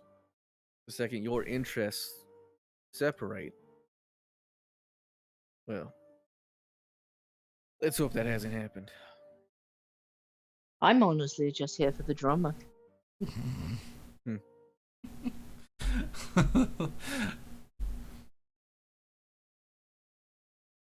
All the same. I don't know when you plan to make that trip down to our other office here in town, but I might accompany you. Well, I'll be. I say Wednesday, but it's Forest Song is the day of the week. Okay. But yeah. What's current day? Today would be Monday, Morning Glory. All right. 2 days. All right. Yeah, he goes, "Well, I was going to go tomorrow, but I feel like I'm just gonna wait around until Wednesday just to see." That's fine. Seems We have some sort of engagement tomorrow. Nods. Running a favor for someone in the church. I gesture to the massive church. Yeah. Which, yeah, you can still see from here. Oh, good lord, you like to tangle yourself up with. Well, I have more than one name to work with now. Starlight's Call. We're the up and comings. He goes, oh, you got yourself a name. How's that boat treating you, by the way? It's actually getting patched up right now. Oh, I hope not too bad. I guess I gotta get some money from the guys back at the office. We said that boat wouldn't make it to another city, so. Right. Yeah, You know. it's fine for now. I'm glad y'all are doing all right. It didn't sink. Yes, So- that's, you know. Honestly, I can understand why nobody ever goes out on the ocean back home, because a entire expanse of this horrible sharp rock just exploded out of the ocean. Kinda scratches his head. Y'all had a very different trip than I did. I drank mojitos and he sort of just like It was a rather smooth trip up until then. okay, good.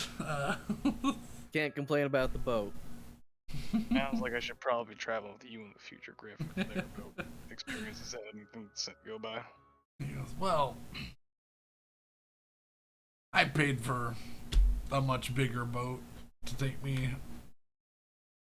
and he kind of shrugs his shoulder as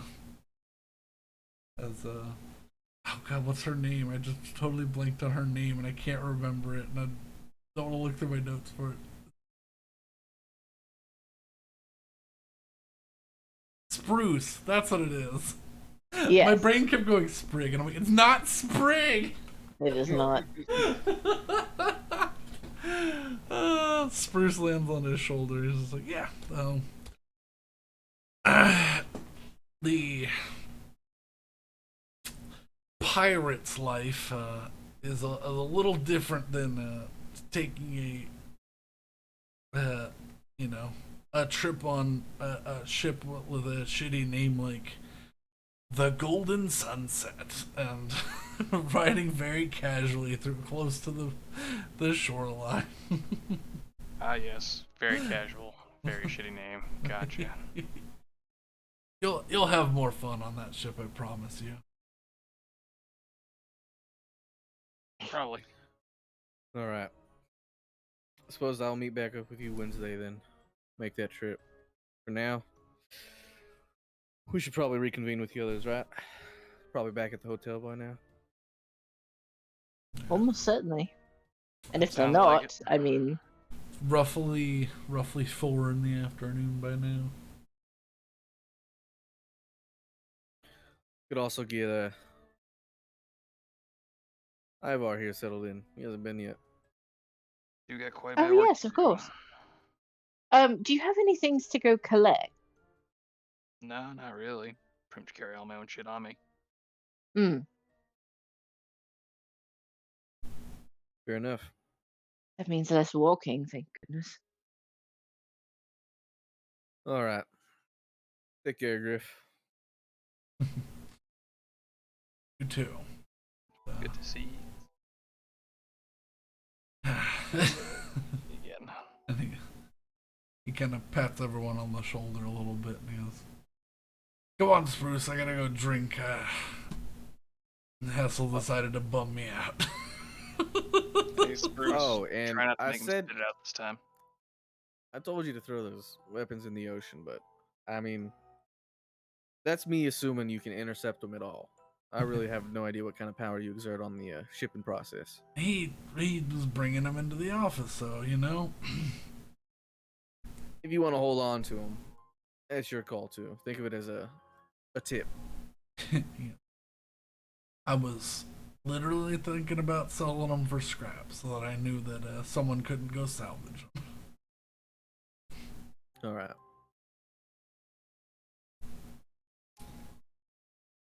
All right. And we'll begin heading back. He waves you all off.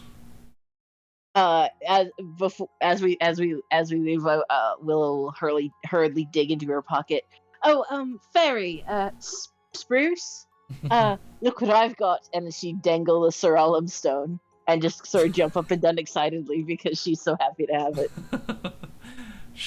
You watch her jaw drop, and she switches back to her regular form. She goes, "God dang, you work fast." I've been trying to find. Where did you? God damn it! She goes, Griff.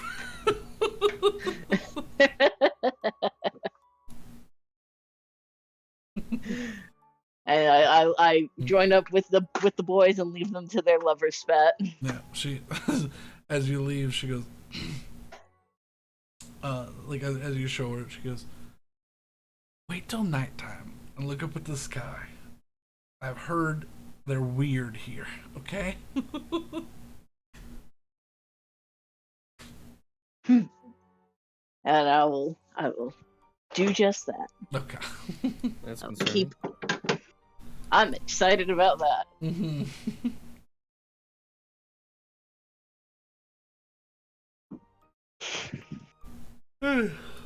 Alright.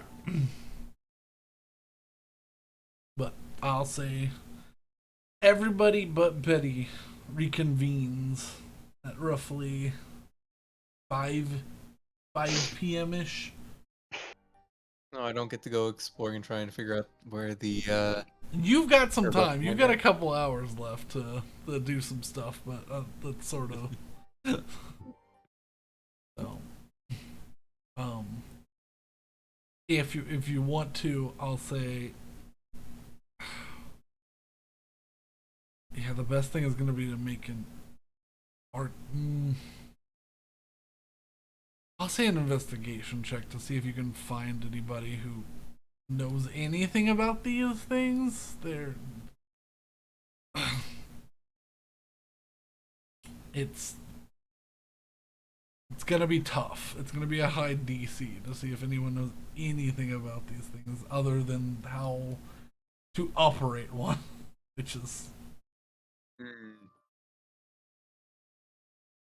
right, I'm gonna. Let's see how well this goes. 13. You ask around, about the mine riders, and pretty much everybody you ask, they say it has to do something with the Ethereum drive, but they don't know how it works.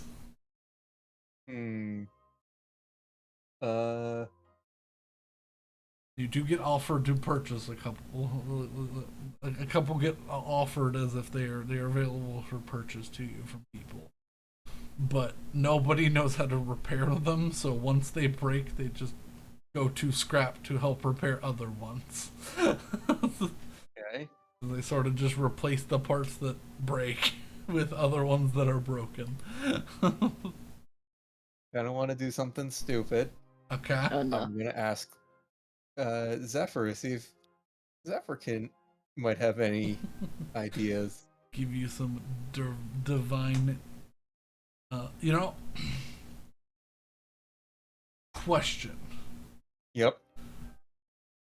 Do you, as a level 7 cleric, have divine intervention yet? I don't think so. Give me a sec.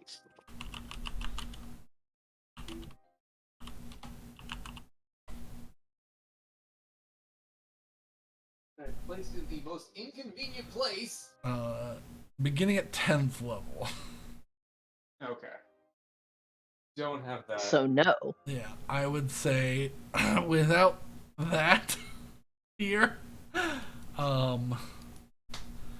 meant mostly just see if the wind can guide me, like I've done before. Look, I think your best bet is to find someone who wants to sell one, throw it on the boat, and study it.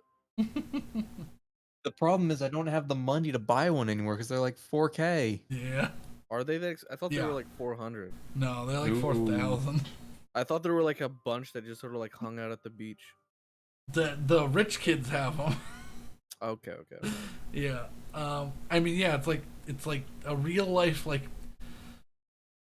purchasing like a like a Sea-Doo or whatever, and like some of them are like $12,000 in real life, and it's ridiculous. Oof. Yeah. But it's the equivalent of doing that and purchasing that, but being like, remember, once you buy this, we don't know how it works, so there's no warranty on these. You know what? I got a better idea. Okay. How much does a broken one cost? They'll sell you one for the scrap price of about 250 gold. Does it have most of the components? It's the frame, and they've taken out like the drive, because for some, if it's got the drive in it, whatchamacallit, it can still operate to some degree. Okay, so I can't buy so I would just be buying the frame. Yeah, or well, roll me a d100. So many rolls. Love it. 100. Oh no, 10. 10. Dang Yeah, it. I thought I was 100 too. I was like, wow. Okay.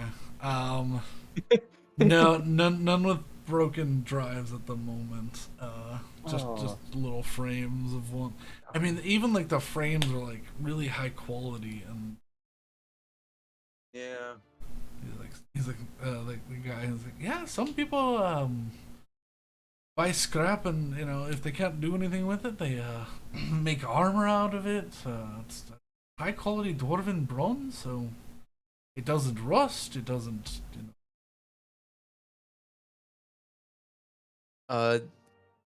Is the one that I'm looking at? I know it doesn't have the drive, but does it have? Is there anything else that was part of the system that makes it work still in there? It's got most of the gears. It just doesn't have like the main component of the engine, which is the most expensive thing.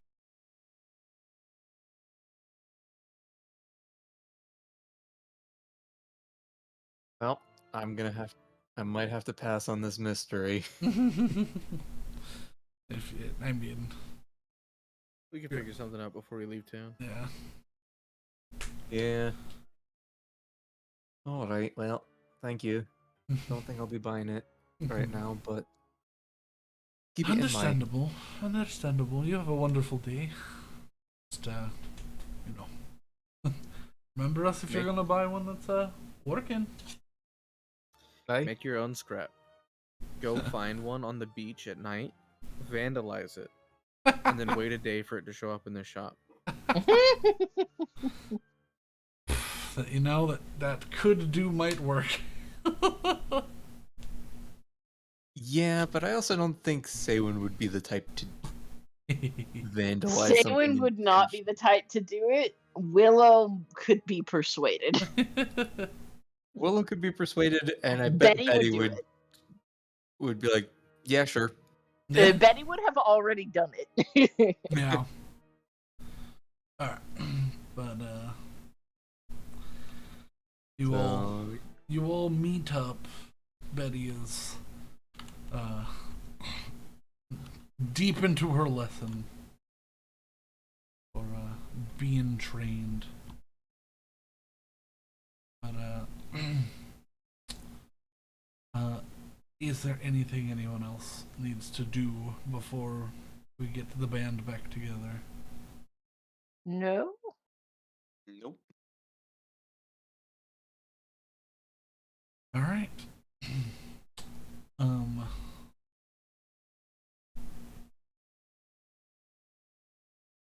Not fighting a ghost tonight. I think this might be a good stopping point before we get into anything bigger. Yeah, tomorrow. Let's see. Tomorrow. Next week is a ghost hunting. Yeah. I Yeah. like it. We start out with role play and Willow looking at stars, and then we go fight ghosties. Yeah. Yeah. We can do the star thing tonight if you want to. I would absolutely do the star thing tonight, but I do think I do think that might be best saved for next week, and Okay. also like because chronologically it doesn't super make sense. Okay. Because I'll say everyone arrives back. What time does Betty get back? Roughly 9:30, 10 o'clock at night. Okay, never mind. I was gonna say we might turn in early and try to go ghost hunt in the twilight hours, but not She's really gotta doable if it's that late. Yeah. She's got her proficiency. We'll wait till next session, but the entire crew from the boat arrives at the fancy inn. You all head up the elevator together. The door opens, and we'll pick up there next session, or I'll just re-describe the room, and we can RP from there next week. describe the crew to Ivar because he has never met these people. Yes. Nope. So I'll get those things prepared, and then I'll do a little bit more for the ghost hunt. 'Cause So. I wasn't Spooky. I wasn't expecting to use the ghost hunt so quick, but Well, we asked Look, nicely. we and a dragon we to gotta spit get take. our group name out there. yeah. Yeah. And what better way to do that than doing a favor for a really powerful dragon? Exactly. Mm-hmm. Who doesn't like to help lovely dragon ladies? All right. Especially after you gave them a mild heart attack. Yeah, we'll stop right there, and we'll pick back up same time next week. I'll be uploading the VOD to our channel, Tables and Flumps VODs, youtube.com/Tables and Flumps VODs, Twitter. We'll be back next Saturday, same time, same place. 7 Central. 8. Nope. No. 8. 7 Mountain, 7 8 Mountain, Central. 8. Yeah. See, it's just easier to just say 7, 8, 9 p.m. because I know what I'm saying, but it doesn't make sense. 7, 8, 9 Eastern. Yeah. 7, 8, 9 Eastern. Those are the vast majority of time zones. If you live outside of those time zones, I'm sorry, but you must do the math yourself. Do your own math. Do your own time math. You know what the one like state where I don't actually know what time zone it's in? Hawaii. I have no idea how many hours. Yeah, it's in Hawaiian time, but I don't remember how many hours behind that is. 2 hours past Pacific. Oh, really? I thought it was 5 hours past Central. Okay. Hawaii versus EST time. Hawaii, I'm gonna make 6 a guess. hours. 6 hours. Okay. I was gonna say like 8. Yeah, so it's 4 hours. 4 hours past. Whatever. It's 4 Currently hours. 7:15 No, it's 4 hours in past. Hawaii. 3 hours past. Yeah, 3 hours past Pacific time. Yeah. I was trying. Yeah, 3 hours past Pacific, 4 past Mountain, 5 past Listen, Central. I mean, who cares? I can't name Yeah. all the time zones. I apologize, but you all have a wonderful day, night, etc. Catch you next week. Bye. Bye.